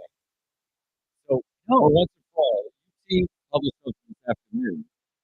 It's an N. It's Hoeing, like bro. honing, but it's Hoeing. Hoeing is the pitcher that came along with Tanner Scott. Hoeing. Correct. Anyway, who cares? I don't even know if Brian Hoeing cares. I think he probably cares. Yeah. If Nobody else someone cares. called me like Jim Ruspel instead of Russell, I don't care if someone does. No one actually would care. All right. This hour, your chance to win Luke Bryan tickets. Next hour, Craig Mish. He covers the Marlins for MLB Network. He'll join us coming up at 5 p.m. Right now, let's get to this. It's time for The Wrap, presented by Sombrero Mexican Food. Check out their website at sombreromex.com. Who do you think is going to win the gold medal in men's golf this weekend? Either Xander or either Scotty Scheffler. Scotty Scheffler, yeah. I'll say one of those. One of those two. We always do the same thing. You take Scheffler, I'll take Xander. Sure, I'll take Scotty. You take Xander. All right, so Xander in 2021 won a gold, right, with the return of Olympic golf. Now, this year he's coming off a Open Championship. He's coming off a PGA Championship. Yeah. He's having the year of years on the PGA Tour. It's hard to bet against him the way he's played previously in the Olympics, the way he's playing currently in general. I'm with you. Scotty Scheffler's been incredible this year. If one of those two doesn't win it, I think that's surprising. Is that surprising? But Probably. if you took both of them, I feel like you'd have at least a decent chance to get a medal out of it. So this is like the old scenario they used to do. Okay, Tiger or the Or the field. field. If these two guys or the world. I think these two guys, I would take my chances with one of them getting at least a medal. I'd be surprised if one of these two golfers doesn't medal. Well, I mean, you also have Rory in it as well. Jon Yeah, but Rahm. Rory, didn't he? He was awful, wasn't he, in the Open Championship? Yeah, but he still could put together like some good rounds of golf. No doubt. Right now, here are the odds. Best Olympic men's golf picks. Jon Rahm to win outright plus 1,000. Is that number one, 10 to 1? That's what Jon it Rahm? says. That's what it says right here. All right, who else is on that list? Who else is? Is it? You have Ludwig. Next question. Aberg. Next question. I said his name wrong. This is Come on, you don't love Ludwig? What's more likely, the Padres win the division or miss the playoffs entirely? What's more likely is them missing the playoffs entirely, I think. I don't think that this team at this point in time should be having goals and aspirations of winning the division. If that happened, that'd be amazing, and you just keep playing until those opportunities present themselves. But right now, there's a better chance to miss the division because you're going up against 5 teams for 3 spots. Yeah, I mean, you're 5.5 games back in the division. You're a half game up on a playoff spot. So what's more likely, just sheerly mathematically, it's missing out on the postseason. But you also watch with your eyes the way they're playing, 22-10 over 32 games. You do that again, you might lead the division. You go 22-10 again over your next 32 games, you might lead your division. But I think you're right. From like a mathematical percentage chance, it's more likely they're out than they're winning the division today. Next question. Is Simone Biles an all-time great American athlete? Yeah, because she has now set the record, I believe, for most medals as a Olympic gymnast. She's the most decorated yeah. U.S. Olympic gymnast ever. Yeah, she for sure, and she still has an opportunity to win the individual gold for gymnasts, right? Well, yeah, she's gonna have a couple of events where she competes, multiple events, Yeah. right? Like I'm making it up. I don't know what they are. They won the team gold the other day. The floor and the beam and like she's gonna compete in 3 more. Right, so she could walk away with, I think 3 more. 3 more gold medals.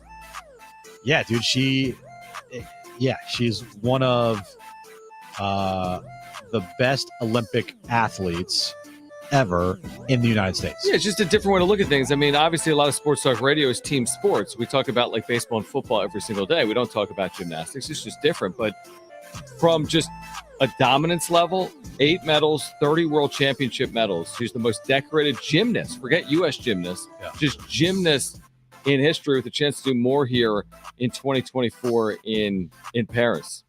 So Yeah, she is. She's an all-time great. It doesn't mean we've all consumed everything she's done, but I do think she's an all-time great. Next question.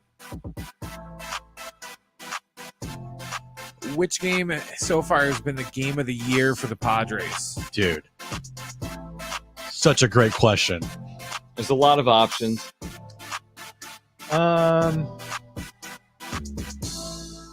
Dude, that's a great question. I'm trying to think of everything. Well, there's the 8-0 comeback with Toddy against the Yeah. Cubs. There's the 4 straight walk-offs in there when everyone was walking off. You have Luis Ariz when he got here walking off. Yeah. You've had the Profar Machado thing that played out with the Nationals, that series, those moments. I will go with the game.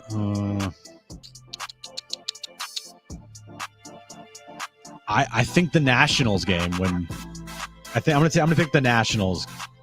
Yeah, didn't they go down 3 in the 10th inning, and then they scored 4 in the bottom of the 10th against the Nationals also in that series, game 1, and that's that was what led to walk-off. yeah, exactly. That led to the great moment the next day. I'll go with yesterday with the recency bias. I mean, 5-0 down to Tyler Glasnow. Good luck historically, and they come back and win it with 2 home runs in the 9th inning, and then Solano pinch hitting for Cronenworth against the Dodgers in front of the largest crowd in the history of Petco Park. That's really tough to beat. It really is tough to beat. We'll see if it carries over here today in Cease opposite Kershaw. There's so many games you could choose from. The irrelevant game with the Dodgers Yeah. and Will Smith. Yep. 8-0 against the Cubs, the 4 straight walk-offs, the National Series, this Dodgers game. There's others. I mean, there's 10. I kid you not, there's probably 10 games you could choose from already this year. There's a lot. There's a lot you could choose from. That's There really for sure. is. All right. On the other side, let's get to some of your texts. 70470. You can start your message with the word team. 70470. Start it with the word team as we get you ready for Padres and Dodgers. Craig Mish, MLB Network contributor, will join us with more on the Tanner Scott trade. He'll join us at 5 p.m. He covers the Marlins. Plus, we have Luke Bryan tickets to give away. But your texts are next. Get them in right now. 70470. Start it with the word team. That's next on Jon and Jim.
All right, this update's brought to you by Taco Bell. Padres turned back tonight to try to sweep the Dodgers in the quick 2-game series. 5:40 first pitch. Clayton Kershaw on the mound for the Dodgers against Dylan Cease of the Padres. Padres have made their moves to make way for Tanner Scott and Brian Hoeing. They've designated Austin Davis for assignment. They've optioned Logan Gillespie to AAA El Paso, and they've placed Stephen Kolek on the 15-day IL. Martin Perez, Tanner Scott, and Brian Hoeing have been added to the Major League roster. The new Lux Cravings box from Taco Bell with cheesy, crunchy favorites, chips and nachos, cheese sauce, and a drink for just $7. Try it today at participating Taco Bell stores for a limited time only while supplies last. Price of participation vary. Drinks exclude freezes. Taxes extra.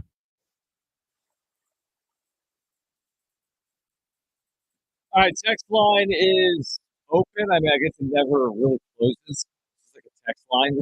You can text at any time.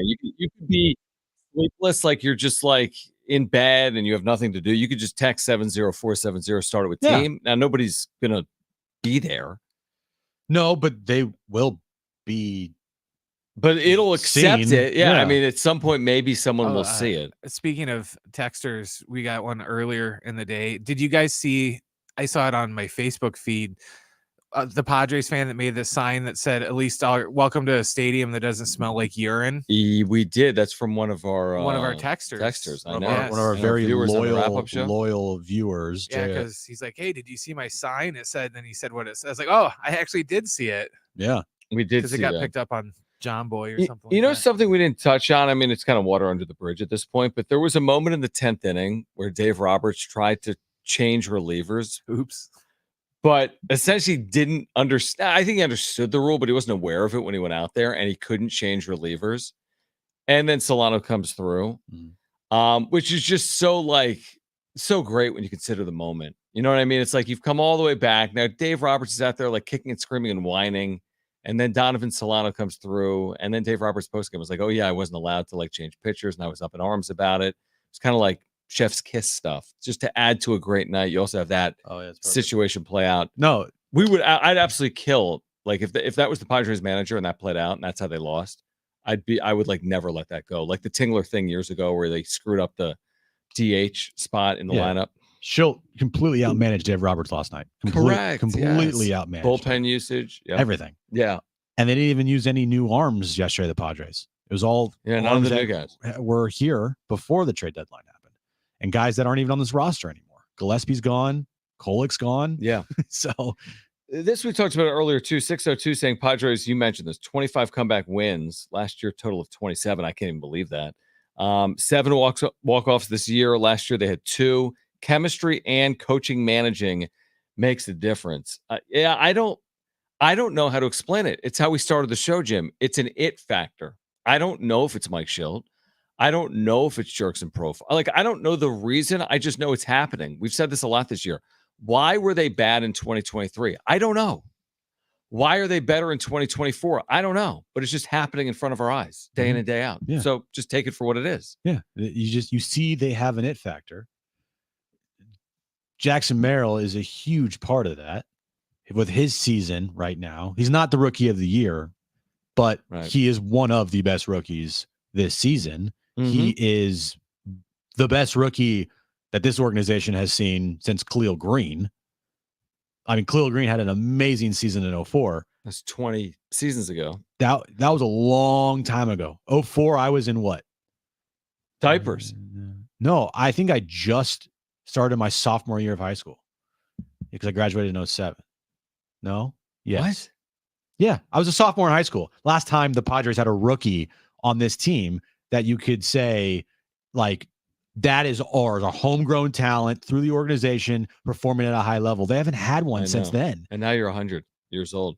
Correct.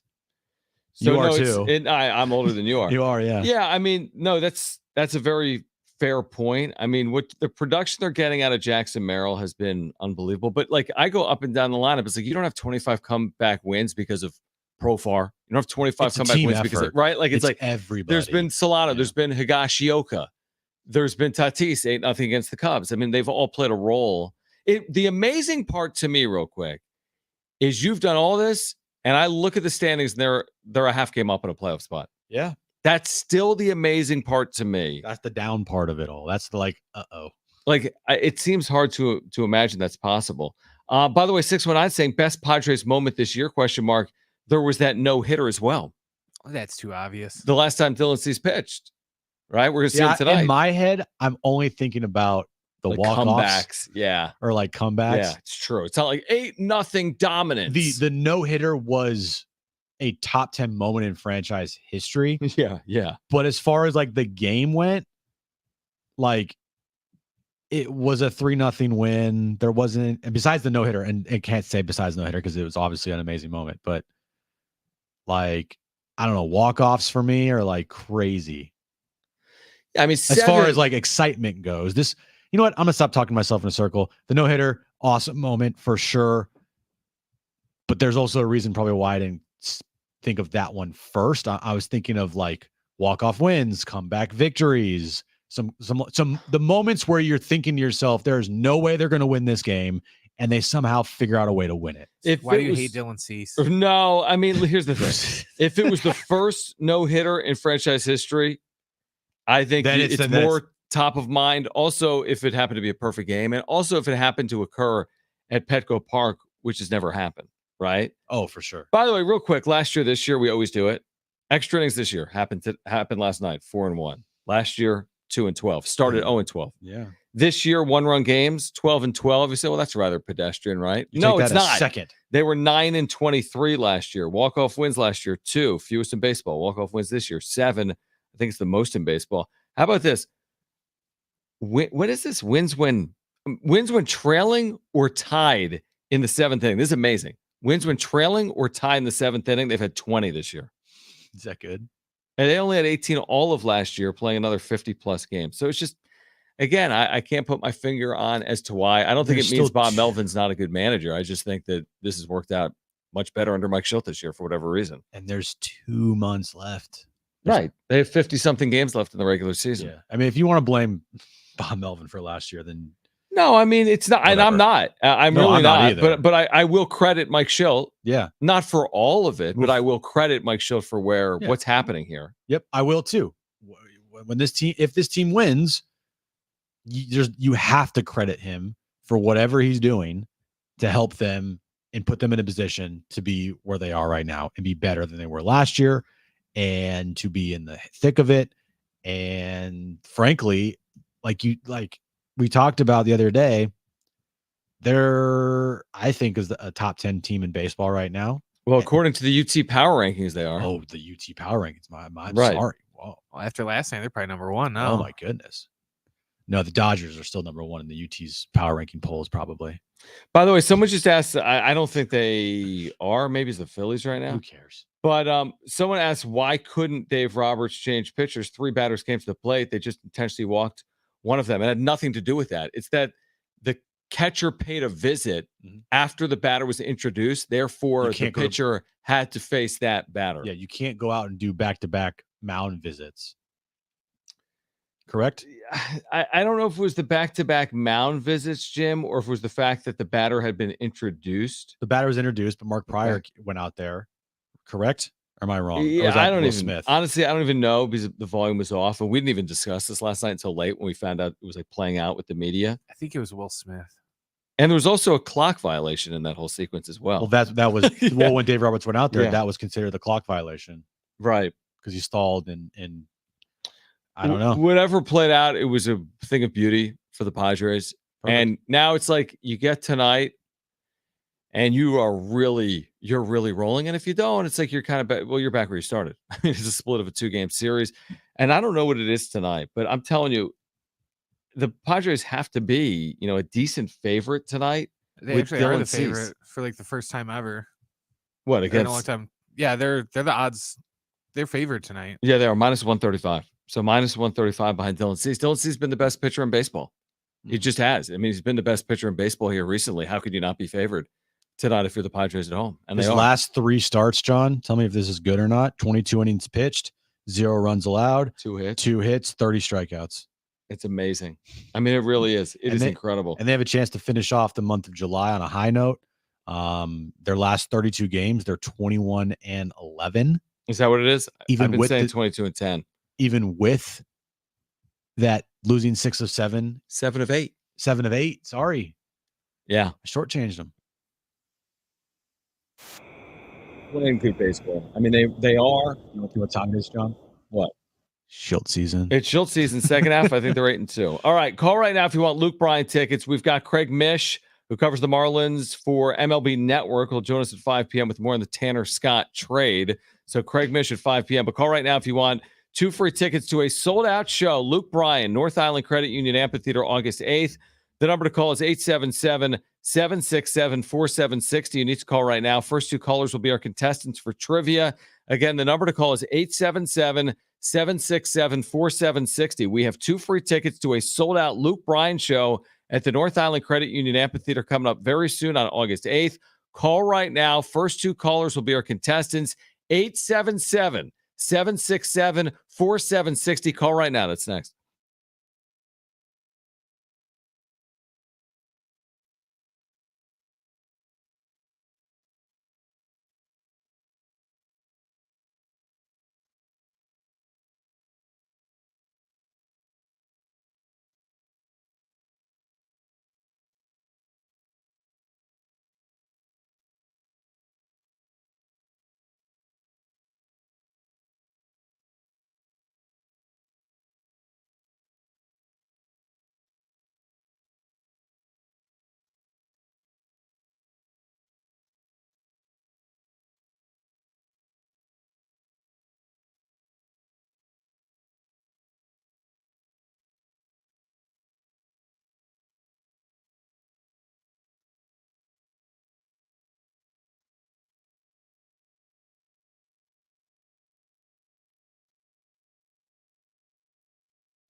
Here's a programming note. This is called a shameless plug, and Jim doesn't know what I'm doing.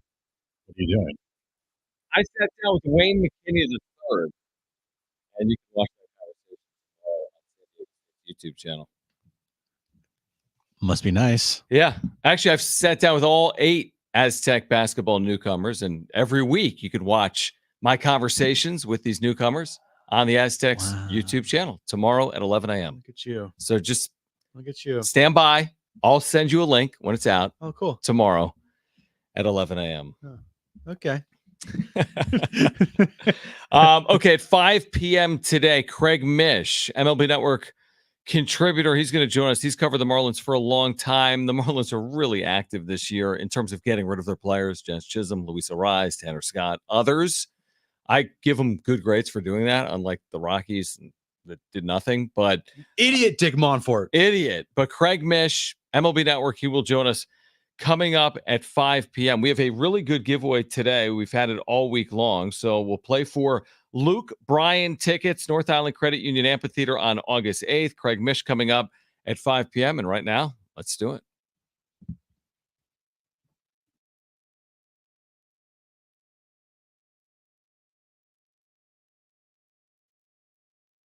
All right, 3 questions, 2 contestants, 1 lifeline. Today's 2 contestants, we have Merlin and Steve. Merlin, you called in first, so you have your choice of John or Jim. Who do you want to go with? I'll go with John. All right, John and Merlin. All right, Steve, you get me, okay? Okay. All right, perfect. Brent, what is the question of the day? All right, guys, the U.S. has this does not include this year's Olympics. The U.S. has the most gold medals all time as a country in the Summer Olympics with 1,061. Today's question, name any of the other 9 countries that have the most all-time summer game gold medals. So we're not looking for individuals. We're looking for the countries. All right, so that nations have the most with gold medals. Now, can Jim even name 9 nations? That's a good question. Okay. Steve, you're up first. What's your first guess? Do you have a lifeline if you want to use it? See if I know geography. I use the lifeline. All right. Wait, so you're the lifeline? I'm the lifeline for All Steve. right, what do you think? I'll go with Japan. Do you take it? Japan, are they in the top 10?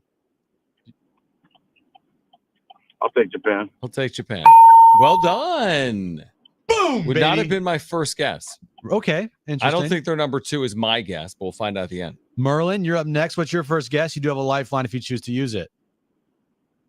Let's go with China. I think China's definitely on the list. China, yeah. Well done. Steve, you're up next. Name a country, man. You don't have a lifeline, so it's up to you. What's the question? Same one, countries with most gold medals in the Summer Olympics. Other than the U.S. We just asked that question? Yeah, but Yeah, it's the same we're one. going Keep going. back and It's a forth. list. Yeah, Oh, you boy. keep answering. So another country? Yeah, Yes. another country. Yes, yeah. another one. Oh, gosh. Germany. Germany. I like that guess. That's a good guess. On the On the- list. wow. There we go. Merlin, you're up next. What's your second guess? You do have a lifeline if you choose to use it.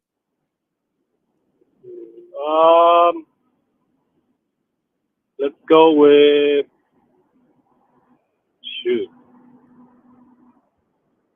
top 10, right? Yeah, Top 10. You have a lifeline. Or no, you don't have a lifeline. Yeah, it is a lifeline. No, you did No, I not haven't- use yeah, it. you You're have a right. lifeline. Merlin, you still have a lifeline. So what are you going to do? You got 5 Let's seconds. use the lifeline. Okay. I mean, Russia has to be on this list, right? I will accept that. Russia.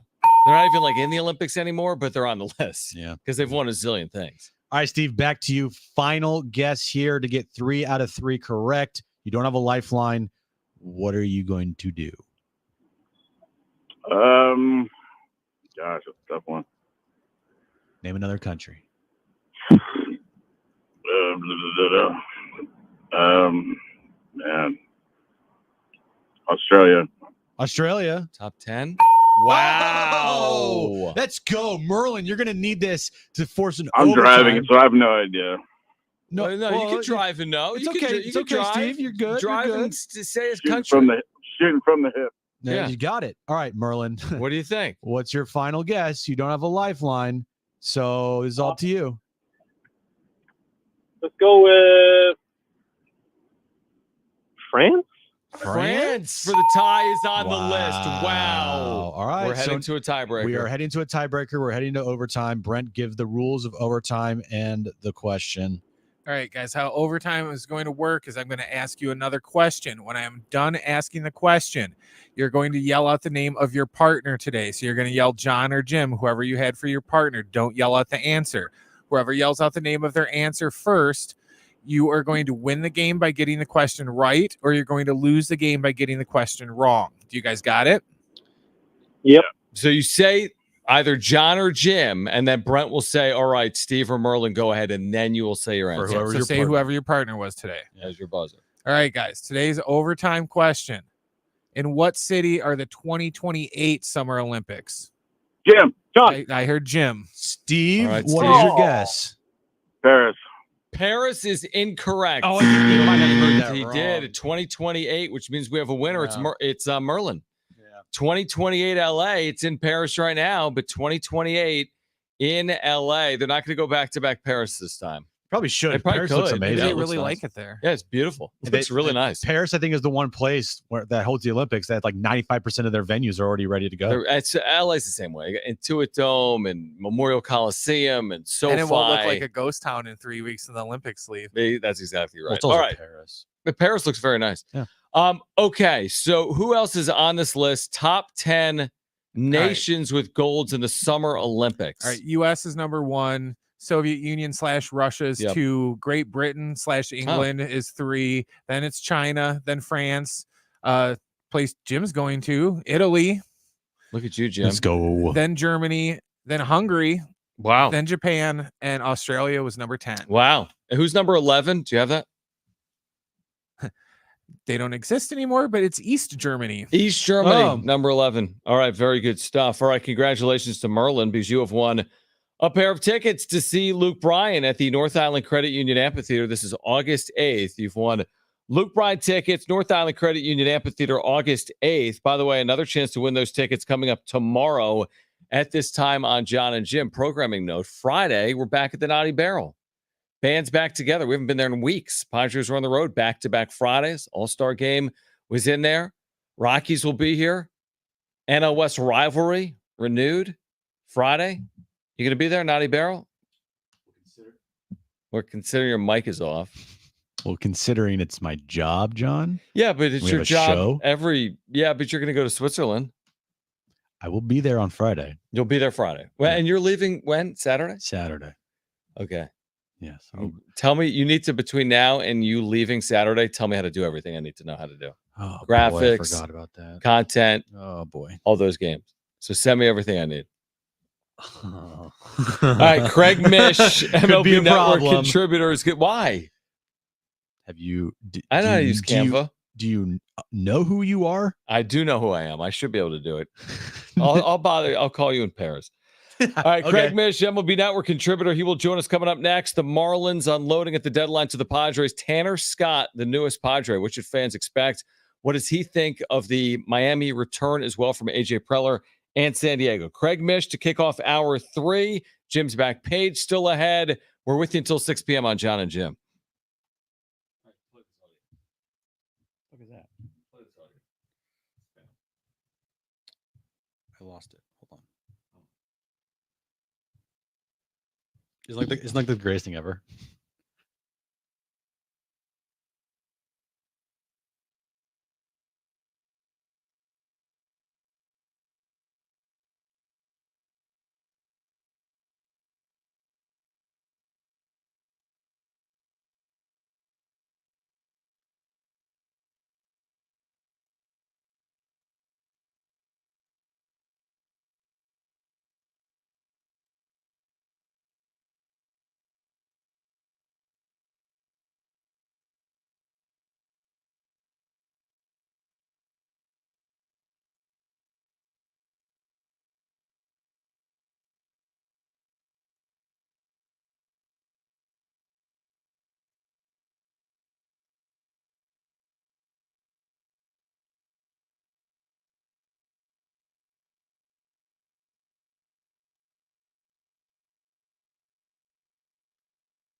All right, this update is brought to you by Taco Bell. Padres and Dodgers later tonight, 5:40 first pitch. Clayton Kershaw on the mound for the Padres, for the Dodgers. Dylan Cease on the mound for the Padres.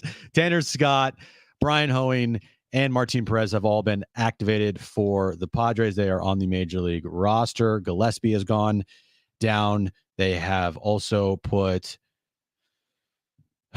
Dude, your updates. It's bad. I'm sorry. Dude. It's bad. I have so many. My head's everywhere. Stephen Kolek has been put on the 15-day IL. Scrap that update. Worst update of all time. Not even close. I don't think it's bottom 10. I don't think it's bottom 10 of all time. I was making sure my phone audio didn't play during that update, and I was freaking out.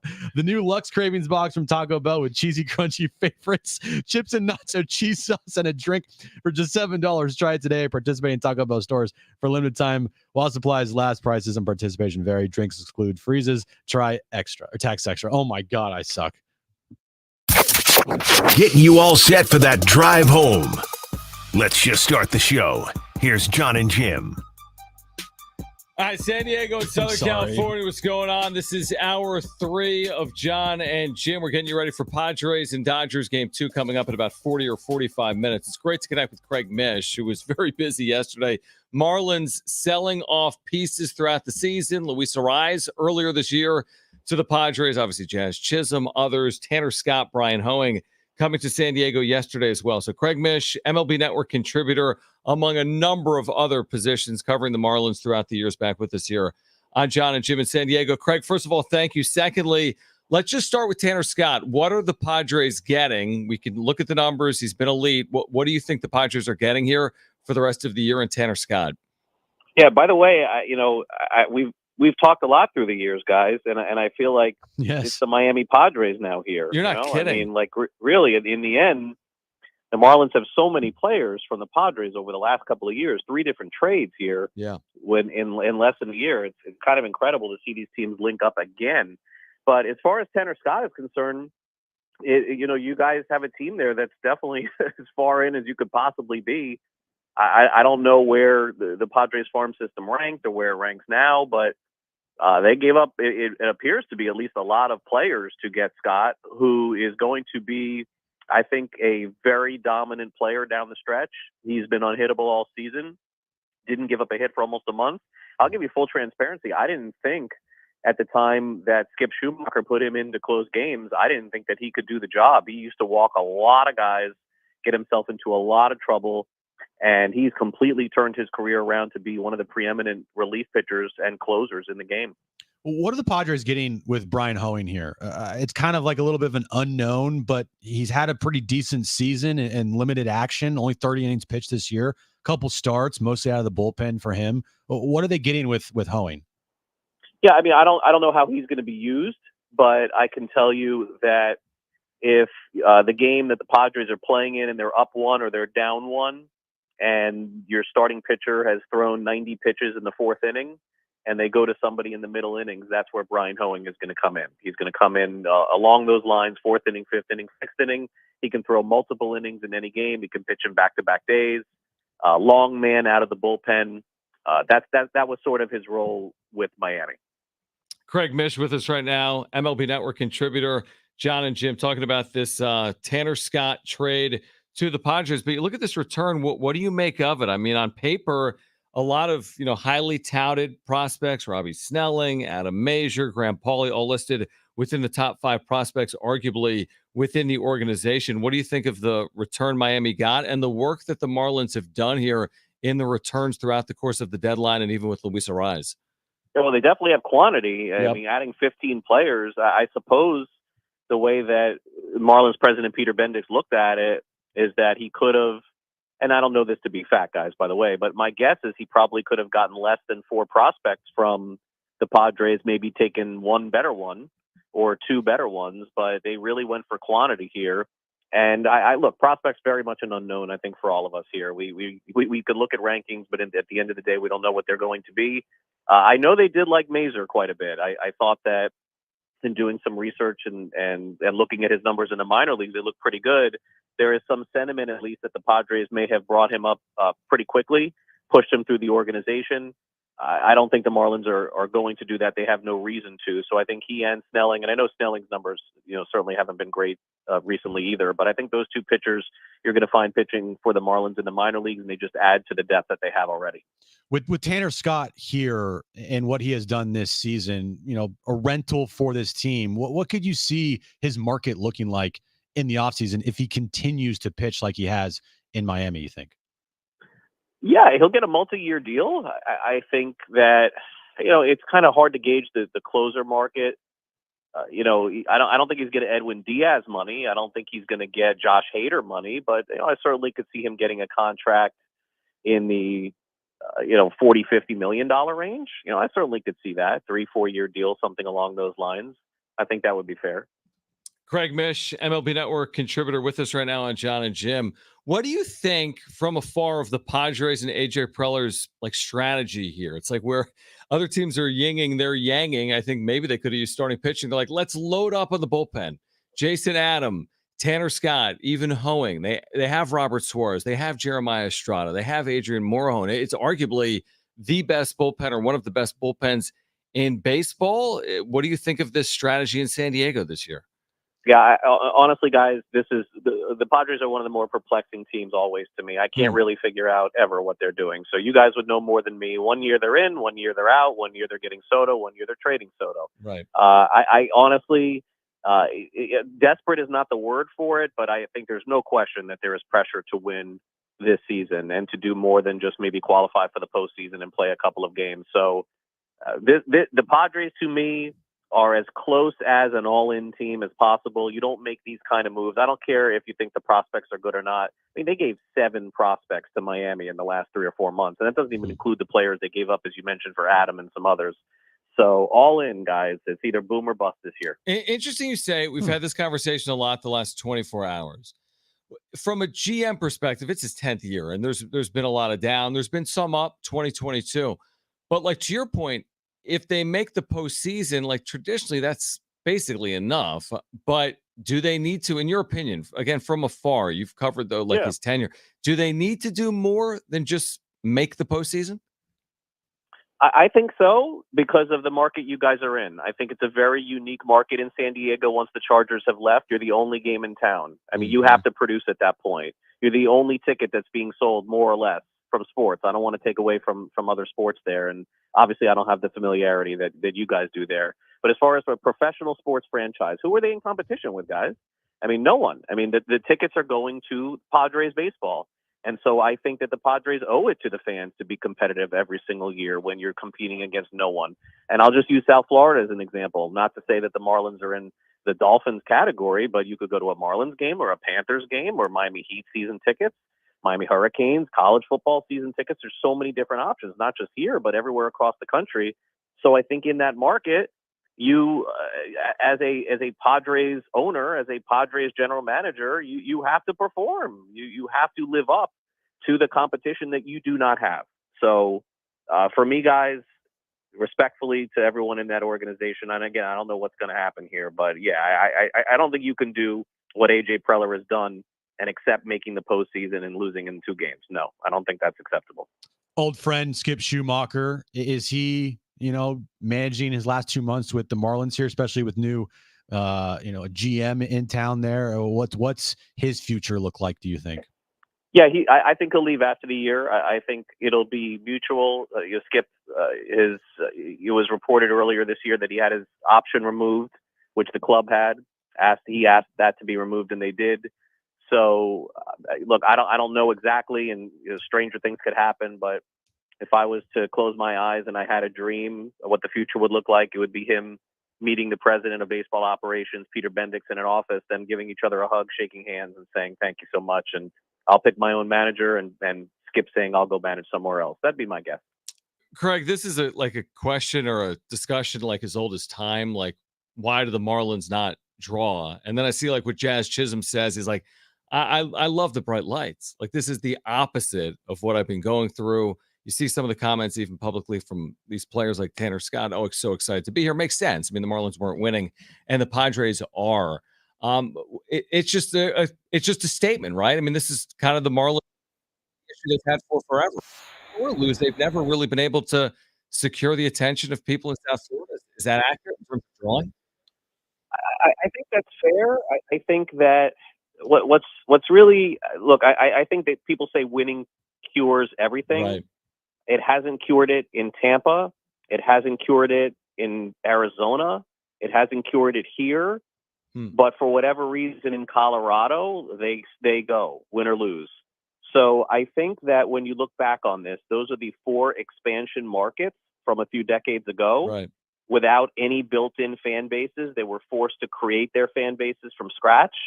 Those fan bases grew up Yankees fans or Braves fans or Dodgers fans or something else. And to the Rockies' credit, they just found a market where people love to go have a good time at a baseball game as opposed to these 3 other places where that has definitely not been the case. And I think that has a large part to do with it because winning in Tampa hasn't brought 25,000 in. Winning in Miami hasn't been sustainable, and they've never had those kind of crowds. And I think the same could be said for the Diamondbacks as well. I mean, this is a team coming off a World Series, and they won one also. So I think transient cities are an issue, which is why I worry a little bit about Las Vegas and what they're trying to do there. I'm not so sure that that's going to work either. But Major League Baseball certainly has an obligation to expand and make more money for their owners, which is what they're going to do here. And hopefully for their sake, Las Vegas works. But I don't think you're ever going to see those 3 markets that I just talked about completely go all in terms of their fans showing up 25, 30,000 a night. I don't see it. Yeah, it's good insight. It's good perspective. And like you said earlier, San Diego's unique. It's the only city in America where the only professional team is a Major League Baseball team. The only one. I wouldn't include Oakland right now because they're gone. They're going to Las Vegas and Sacramento. So, Craig Mish, we always appreciate it, man. Thank you for hopping on. I'm sure we'll do it again because the Marlins and Padres are well connected, as we know. But thank you for joining us here in San Diego. Appreciate the time, man. Yep, no problem. Maybe they'll make another trade. Yeah, who knows? Yeah, who knows? Any other the players? deadline. Yeah. Forget the deadline. Just keep trading. I love it. Yeah, Peter Bendix, get line 1. Maybe they'll meet in the postseason, even though the Marlins are 40-68. I love it. They just always hook up. Thanks, Craig. Just don't trade the update guy. No, I'm just kidding. that update guy sucks. You don't need him in Miami. No, you don't. Don't trade the update guy. He has no value. 0 value. Mark that. Put that Craig in Mish open. with the mic Put drop that in to an open. end the interview. Tomorrow, I need to hear that. Do not. We'll play the update. No, we'll play Craig no, Mish. no. I'm in charge of programming. That's what we're doing. No. That is hilarious. All right, we can react to Craig Mish on the other side. We're with you until 6 p.m. Jim's back page is still ahead. Padres and Dodgers. Oh, by the way, they'll meet in game 2 of their 2-game series coming up at 5:40. Also, the Olympics. iHeartRadio is the exclusive audio home of NBC's coverage of the 2024 Paris Olympics. This NBC Olympic Report is brought to you by Islands Restaurants, your local paradise.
All right. Interesting to hear perspectives like yesterday, David J. Matt Pryor's right. I'm like, I'll make it that way. If AJ Preller makes the playoffs, he'll be back. He's like, dude, I wouldn't be so sure. And then Craig Mish from outside, but he covers baseball for a living, but covers the Marlins, is like, you can't be more all in than AJ Preller is every year, which is a credit to the organization that they want to win. It's better than being the 40-68 Marlins with a first year GM. But he's like, if you're all in like this and you sell the farm, is the postseason enough with his track record? I mean, okay, it's a fair conversation. Nobody knows the answer because we don't know. Like, we're talking about something that's pretty razor thin. They get in and then they lose in a couple of games. Right. Because what if they get in and win? Or what if they don't get in? That's way more clear cut. Out, maybe he's out. In advance, sure, he's safe. But what does happen if they make it and lose in a couple of games? I don't want to see it. If it does happen, it'll be interesting to see what happens. I still think he would keep his job, but I understand why people would say maybe not. Because from the outside in, you're looking at Preller traded away his number, I guess, 3 through 11 prospects in the organization this year. All of them are gone. Now, you also have to say, well, he brought back Dylan Cease and Luis Ariz and Tanner Scott and Jason Adam. Jason Adam. 4 Adam. headliners. 3 are controllable for after this year. The other, Tanner Scott, will be a free agent. Highly unlikely he returns here because he'll be garnering a pretty large contract. You can say, like, that's a great thing, or you can say he traded away all of the depth potentially in his organization for the next 2 years, pretty much, because that's how long you have Cease for. That's how long you have Luis Ariz for. Jason Adams, a nice relief pitcher, but he's not the like needle mover for sure. You got 2 years here, and it is all in. It is more than all in, dude. But the history of Jon and Jim's show is they're all in. I know. That's what we always ask for, is try to win now. But it's like, if you're all in one year, but you're still all in the next, then you haven't rebuilt. Like, there's been no rebuild. Well, they just go 1 year to the next as all in. And the one thing that is great about Preller that I've talked about is he's not great at building a winning Major League Baseball club. He's great at building farm systems and prospect rankings and making them as high as possible to then trade them away for Major League talent. So if this team makes the postseason this year and they have a good postseason run, say they get to game 5 of the division round, they lose game 5 of the divisional series. Okay. All right. I think that, to me, I would be on board with, like, he deserves to return type of thing. Maybe not like all in on that thinking, but I would understand it if he came back. You got 2 years left essentially to make that full run.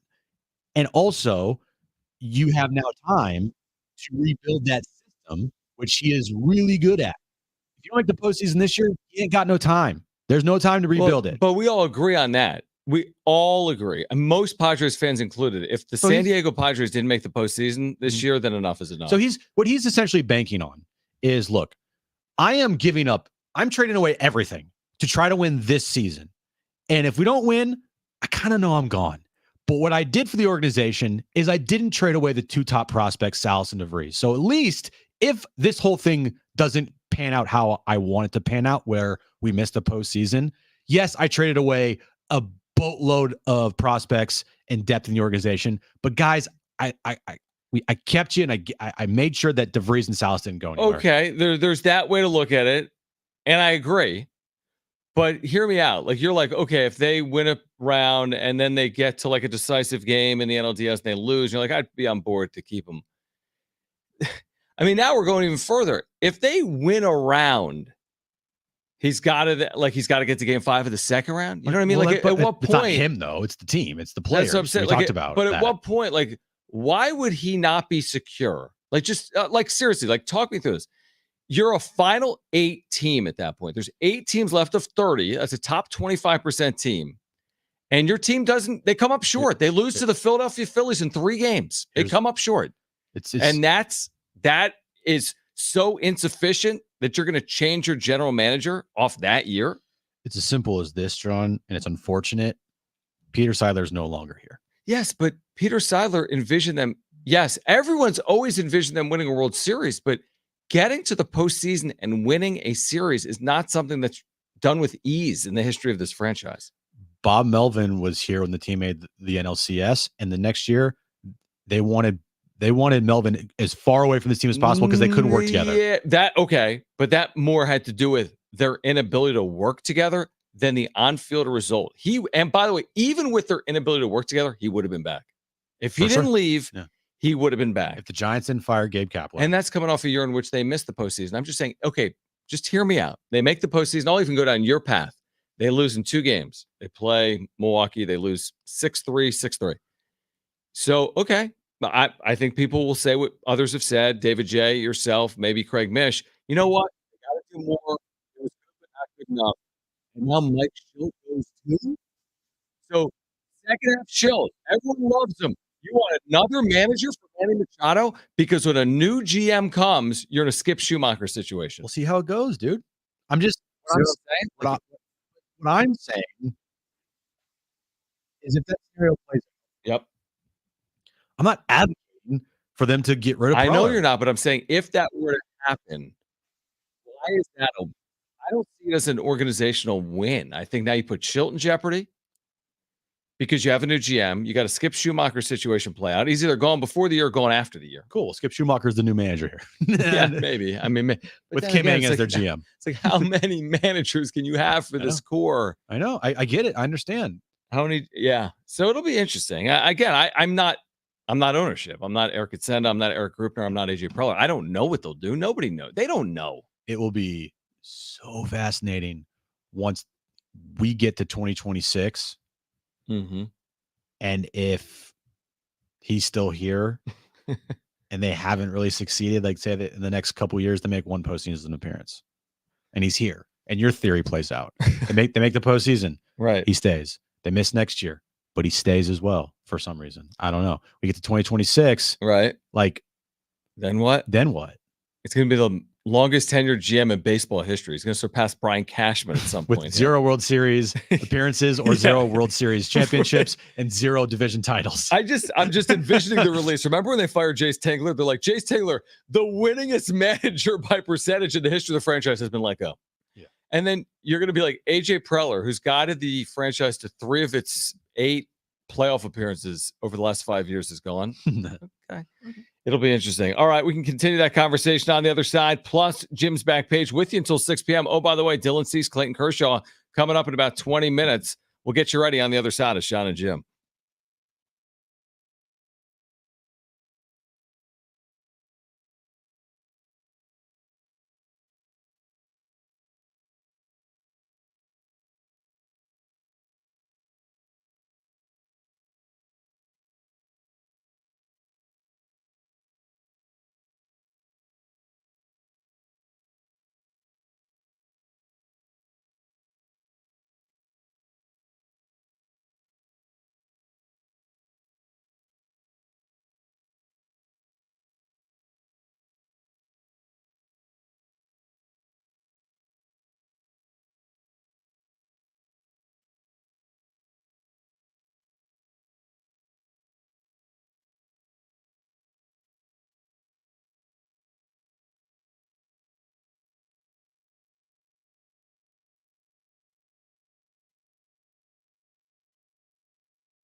All right, this update is brought to you by Taco Bell. Padres take on the Dodgers. Final game of their quick 2-game series. Moments away from getting started at Petco Park. Clayton Kershaw on the mound for the Dodgers. Dylan Cease on the mound for the Padres. His first start since the no-hitter last week against the Washington Nationals. And the moves the Padres have made today following the trade deadline yesterday. They've designated Austin Davis for assignment, option Logan Gillespie, AAA El Paso. They've placed Stephen Kolek on the 15-day IL with right forearm tendonitis, as I'm putting up quotation marks there. And they've activated Martin Perez, Tanner Scott, and Brian Hoeing to the Major League Club. The new Lux Cravings Value Box from Taco Bell with cheesy, crunchy favorites, chips and nacho cheese sauce, and a drink for just $7. Try it today at participating Taco Bell stores for a limited time only while supplies last. Price and participation vary. Drinks exclude freezes. Taxes extra. That's a rebound update for Jim. Like, with all the eyes of the world, all the listeners paying attention after you screwed up the last one, you totally redeem yourself. I really hope that Craig Mish did not think that either me or you did that update, and he thought it was a separate person. I kind of think he thought that, better than the update guy.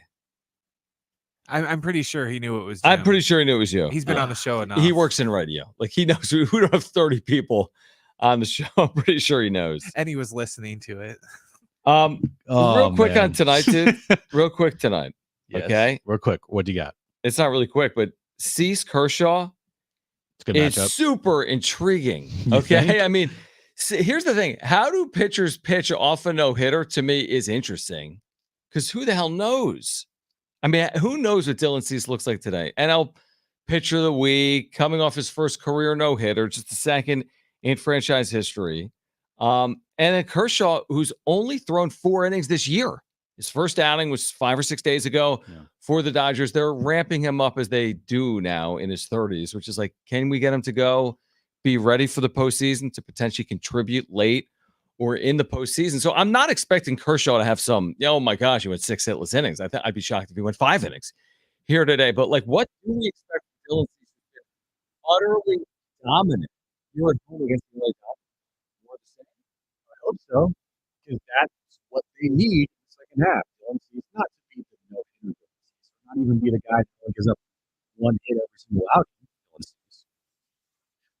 But be that hey, in his last 5 starts, he's a 2 ERA. Dylan Cease. Is that what he has? No, I'm even better probably. No, his it's last 3 way starts. way better than that. Yeah. What I'm saying is, for the remainder of the year, if you can be the Dylan Cease just had a 2-month stretch of having like a 2.4 ERA. Right. You know? Yeah. I'm not saying he has to be no hitter. That'd be awesome. Right. Yeah. I'm not saying he has to be that, but I think he's got to be a guy that you every 5th day say to yourself, all right, that's our ace. It's win day. And he's going to pitch into the 6th and 7th inning every single time out. You know what's interesting? Maybe even more. It's not the largest sample size, Jim, but Dylan Cease against the Dodgers in his career, 2 starts as a 1.80 ERA. He's had 18 strikeouts in 10 innings. Is that good?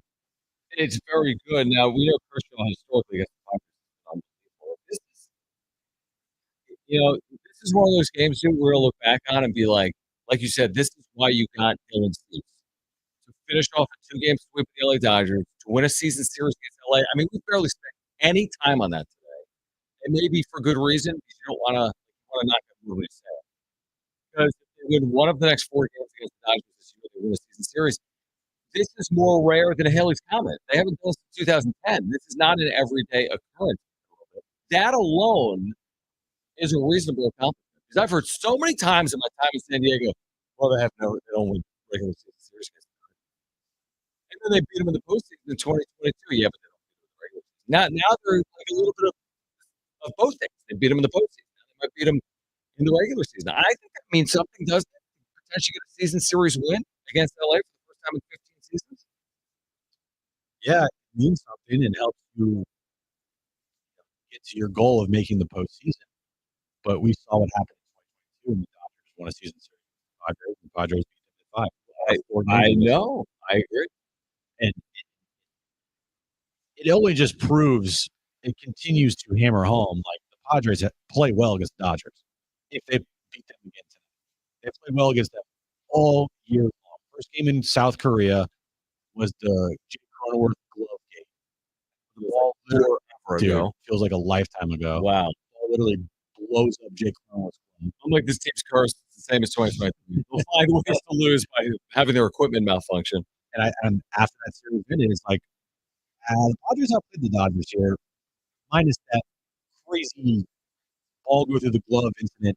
Right. And then you play in LA, they outplayed them in that Oh, series. yeah, they did. And then you play them here, you outplayed Won them. that series. You won that series. And now this series, you beat them last night, coming back from 5-0. And if you play good tonight and beat them again, like it helps reinforce that if you happen to face the Dodgers in the postseason, you know in your head, You can do it. We can do it. We can play with these guys. I just feel like it is a really big regular season swing game because you actually do believe in everything if you win this game. Two-game series feel like that. But when it's the team you're chasing and it's your division rival and it draws you close enough, you know what we always say in sports? It's like, don't let an underdog believe. If South Sudan's within 4 points of you in the third quarter, you got problems. If you're up 24, though, in the second quarter, you can cruise. I don't know if that's exactly. Well, don't worry. Team USA today. beat South Sudan today by 20 points. But you know what I mean? Like, if you're the Dodgers and you allow the Padres to hang around, and this is the true essence of it, if they win today, they're 4.5 games behind you with 2 months to play, then the Padres have everything in the world to play for. So, again, as far as regular season games go, it just feels potentially meaningful or impactful. And maybe I'm going down the rabbit hole of Lucy's pulling the football away. Seen it before. I remember like 10 years ago, like turning point in the history of the franchise is Chris Paddock tonight. Marty had a funny line. She said after the 7-2 road trip that road trip was the turning point of turning points. Exactly. It's like, so we've gone down these paths before. So, oh my gosh, changing of the guard. Remember the changing of the guard talk, Padres, Dodgers? Oh, yeah, I did not. And I'm not going to say that here, but it just feels like if you win tonight, you got a lot to play for in front of you that you can truly believe in. I think you lose tonight, you're 6.5 back. And like Andy McCullough said earlier, like, I mean, 6.5 games. Are you really making that up against the LA Dodgers? Well, the one thing just from a Padres standpoint, you enter August at your highest watermark of the season, 8 games over 500. Yeah, that too. You start to play the Rockies and the Marlins of the world. Now, this news just dropping about an hour ago, the Padres will not face Paul Skeens when they take them on, I believe, next week. Does that mean they'll miss him twice? Because of the matchups that the Pirates just announced about 40 minutes ago when they take on the Arizona Diamondbacks this upcoming weekend. Paul Skeens pitches on Sunday. Which means they miss him twice. They miss him twice. Which would mean they missed them twice. Yeah, without weather or injury or think about that. Think about that. You could have faced him twice. That's possible. Like you could have seen him 2 times in 2 series, or you could have faced him once, or you could have missed him entirely. And they may. Well, no, they may miss him entirely. Hold on. Yeah, because it's a 3-game series, and so Skeens goes on Sunday. Yeah, and then 1, 2, 3, 4, 5. 1, 2, 3, 4. You would theoretically take on the Padres and face him on August 14th, the getaway game at home. Okay. All right. So maybe you see him once, but you're not going to see him twice. Unless that's the Pirates. No. Yeah. If they want to do it that way, the Pirates couldn't have Skeens pitch August 14th here at Petco Park, 1:10 p.m. Wednesday afternoon. So it lines up. If it lines up like that, yeah. Because the Pirates right now. Yeah, I'm not convinced. Let me just look at there. Yeah. Teams. Take a deep dive on this. Well, I'm pretty sure they can miss him twice. I want to know. All right. They also have an off day on the 5th, just like the Padres do. Yeah, Skeens would be going on the 14th here in San Diego. Okay. So maybe you see him. Maybe you'll see wait. him. Actually, I think you're wrong. I'm wrong. That's a long time to say that you're wrong. He could go the 14th if they do not give an extra day of rest, which they have Monday off. So if they just go regular start times here and they go every 5th day, then he would be scheduled to pitch on the 14th. But if they give him that extra day, and he will not pitch against the Padres in that series. That'll be really interesting too. And it's a team that you're Yeah, they chasing. wouldn't. They probably would have faced the team in that scenario. But who knows? All right. So anyway, the point is this: win today, everything's in front of you. Lose today, the sky isn't falling. But win today, everything is in front of you, including potentially the National League West. What we'll do on the other side is what we always do on the other side. We will have Jim's back page for you. Padres, Dodgers, game 2, full reaction tonight, by the way, on YouTube. We'll have that for you on the wrap-up show. So hopefully you can join us over there tonight as well. We'll do that around 9:30 tonight. But we've got Jim's back page for you that comes your way next right here on Jon and Jim.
All right, so tomorrow back at 3 p.m. Tomorrow's the Padres off day, right? Does any team have more off days than the San Diego Padres? We talked about this. No, they don't.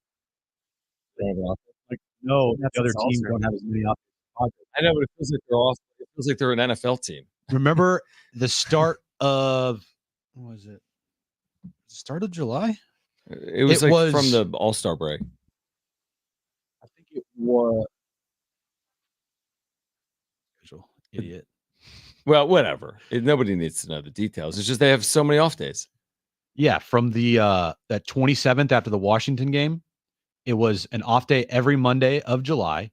They had an off day that Thursday. Dude, yeah. Since the 27th of June, they have 17 remaining off days.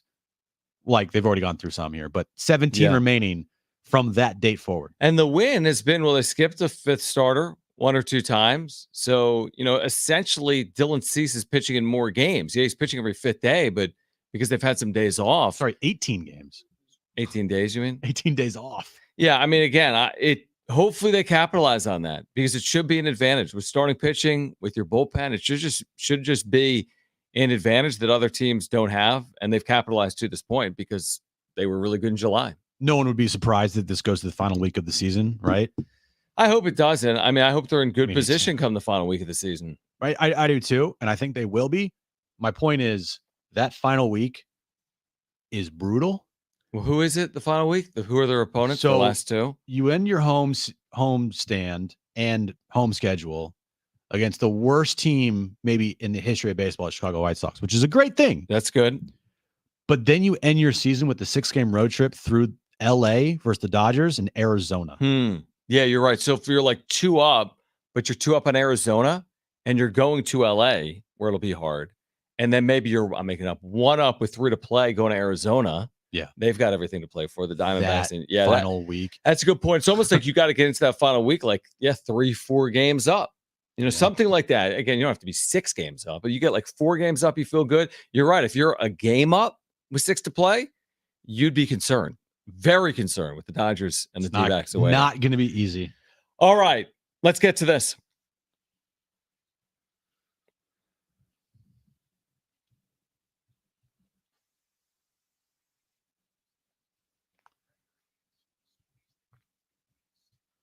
So is my mic on? There it is. One of the cool things about the Olympics is all of these athletes that win medals, they get endorsement deals and don't they get paid to medal too? I don't know. By the nation? I think they do. I don't know. So. I think it differs based on nation. But still, big endorsement deals for Olympic athletes is a real huge. Is huge. Yep. Italian gymnast Giorgia Villa. I know where you're going. This is one of the best endorsement deals out there. She just won a silver medal in the team all around. She's also an ambassador for, get this, Parmigiano Reggiano cheese. Like the big cheese wheels. Yes. Nice. And what she has been doing as part of this ambassadorship is not only is she an ambassador of Parmesan Reggiano, she takes pictures with giant wheels of cheese. In her gymnast outfit. Yes. On the mat. Yes. With the cheese wheels. That's amazing. She's on top of cheese wheels doing the splits. Right. She's hugging a cheese wheel. She's that's good content. I'm just imagining those old motorcycle calendars, only instead of laying on a motorcycle, she's just laying on a wheel of cheese. That's what it is. Oh, dude. That's exactly what it is. That's literally what it is. That's exactly what it is. She should sell calendars in Wisconsin. She's rich. She's literally just doing the splits on Parmigiano Reggiano. I like it. It's creative. Oh, and whether or not they get paid, the U.S. pays $37,000 to athletes who make the top of the podium. Not a lot. But it's not a lot. But some 15 other countries offer 6-figure bonuses for those that get gold, including Hong Kong. They pay their athletes $768,000 for a first place finish. $700,000. I did see that Simone Biles got paid the $7,000. I think she's good though. She's okay. Well, she'll make more than she's okay. Did you ever watch Squid Games, John? Yeah, we did. It's where one person makes it to the end and everyone else is dead. Essentially, yeah, but it was all subtitles. Spoiler. It was in Korean, right? Korean. Yeah, and all subtitles. I don't really like subtitles, but Actually, Yeah. It Amazing. was a very good show. I agree. Well, today officially Netflix has announced Squid Games season 2 is coming to Netflix December 26th this year. With English as the primary language? I think they're going to still do it the same way. Oh, okay. Well, you just typed up subtitles, so I was curious where you're going with that. They are also setting to do a season 3, which will be, or no, sorry, that's it. It says the real games begin. Squid Game season 2 is coming December 26th. The final season coming in 2025. Okay, so 2 more seasons. That's what I you meant, yeah. still think, though, the primary language is Korean for these seasons coming up? Yes, season 3 has been confirmed. It will be the final all the season characters of the learn series. English in the off season. Yeah. John. Well, he said he doesn't like subtitles. So I'm like, oh, maybe they're going to make an English version. Well, for the Squid Games show, I actually didn't mind it at all. I thought it was, I was totally fine with it. Yeah. The lead- You're saying in general, you don't like to watch a 2.5-hour movie sometimes that is like dubbed over. Yeah. Yeah. Okay. For me, it depends. Like Yeah. they're talking about that with House of Dragon. I don't like subtitles on things where the text comes up before. the Gotcha. person speaks. Yes. Yes. That's like House of Dragon. Yep. I hate it because Yep. you'll pop up, hey, No, I get where's it. the dragon? And then like 5 seconds later, someone will go, hey, where's the dragon? So No, it's I like, get it. I already know what they're going to say. The main actor in Squid Games was actually the star of the Star Wars show, Acolyte. He actually had to learn English for this role. He learned English to play this role in the Star Wars show. You Kind of just amazing. learn English for the role. I can't just learn Korean for a role. Like, Learn if, English could. for the role. no, not really. I mean, maybe You could. I guess theoretically, if a Korean play-by-play job was open, I don't know if I could learn Korean. Rosetta Stone, bro. Yeah, I guess. a lot of work. Brent talked about a Game of Thrones. Be careful. Season 2 finale is this Sunday. I guess it's already leaked online, so be careful of that. And finally, Be careful you don't like see what happened. yeah. Okay. And Yeah, 'cause finally, the whole episode Yeah. leaked already. Macaulay Culkin's outfit from Home Alone has sold at an auction. The red sweater. Red sweater and his cargo pants sold at an auction for $47,500.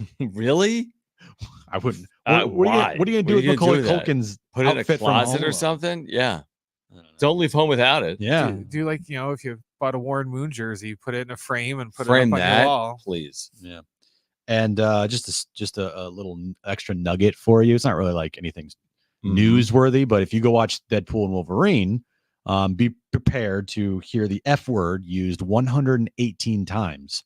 That is the count of how many times that movie uses the F word in 2 hours and 7 minutes. So roughly 2 times fewer than if you watch the wrap-up show. Correct. On a nightly basis. Correct. Yes. 118 F words? In 2 hours and 7 minutes. Yeah. That's not that bad, actually. That should be NC-17. It is not. No, it's R, right? That's not It's that R. bad. The Wolf of Wall Street has the most F words in a movie. They had 506. Wow. This is also a Marvel movie, so like Yeah. one F That's a word's a lot. I was gonna say 100 is a lot, I would think, for a 2-hour movie. Yeah. All right. Well, it's R-rated. I guess that's why. Wasn't Wolf of Wall Street like almost 4 hours long too? I think it was like 2.5, 3. Have I seen that? Leonardo? Yeah. Maybe. I've seen clips on the internet. 715 swear words in that movie. 506 of them F bombs. Wow. Sure. All right, so here's what we have for you over the next couple of days. Again, we're going to be at Naughty Barrel downtown Friday, broadcasting Jon and Jim. We actually have live programming from 12 to 6. Jay Riff's going to be down there. We're on Jon and Jim, 3 to 6, San Diego Sports 760. We'll get you ready for Padres Rockies tomorrow.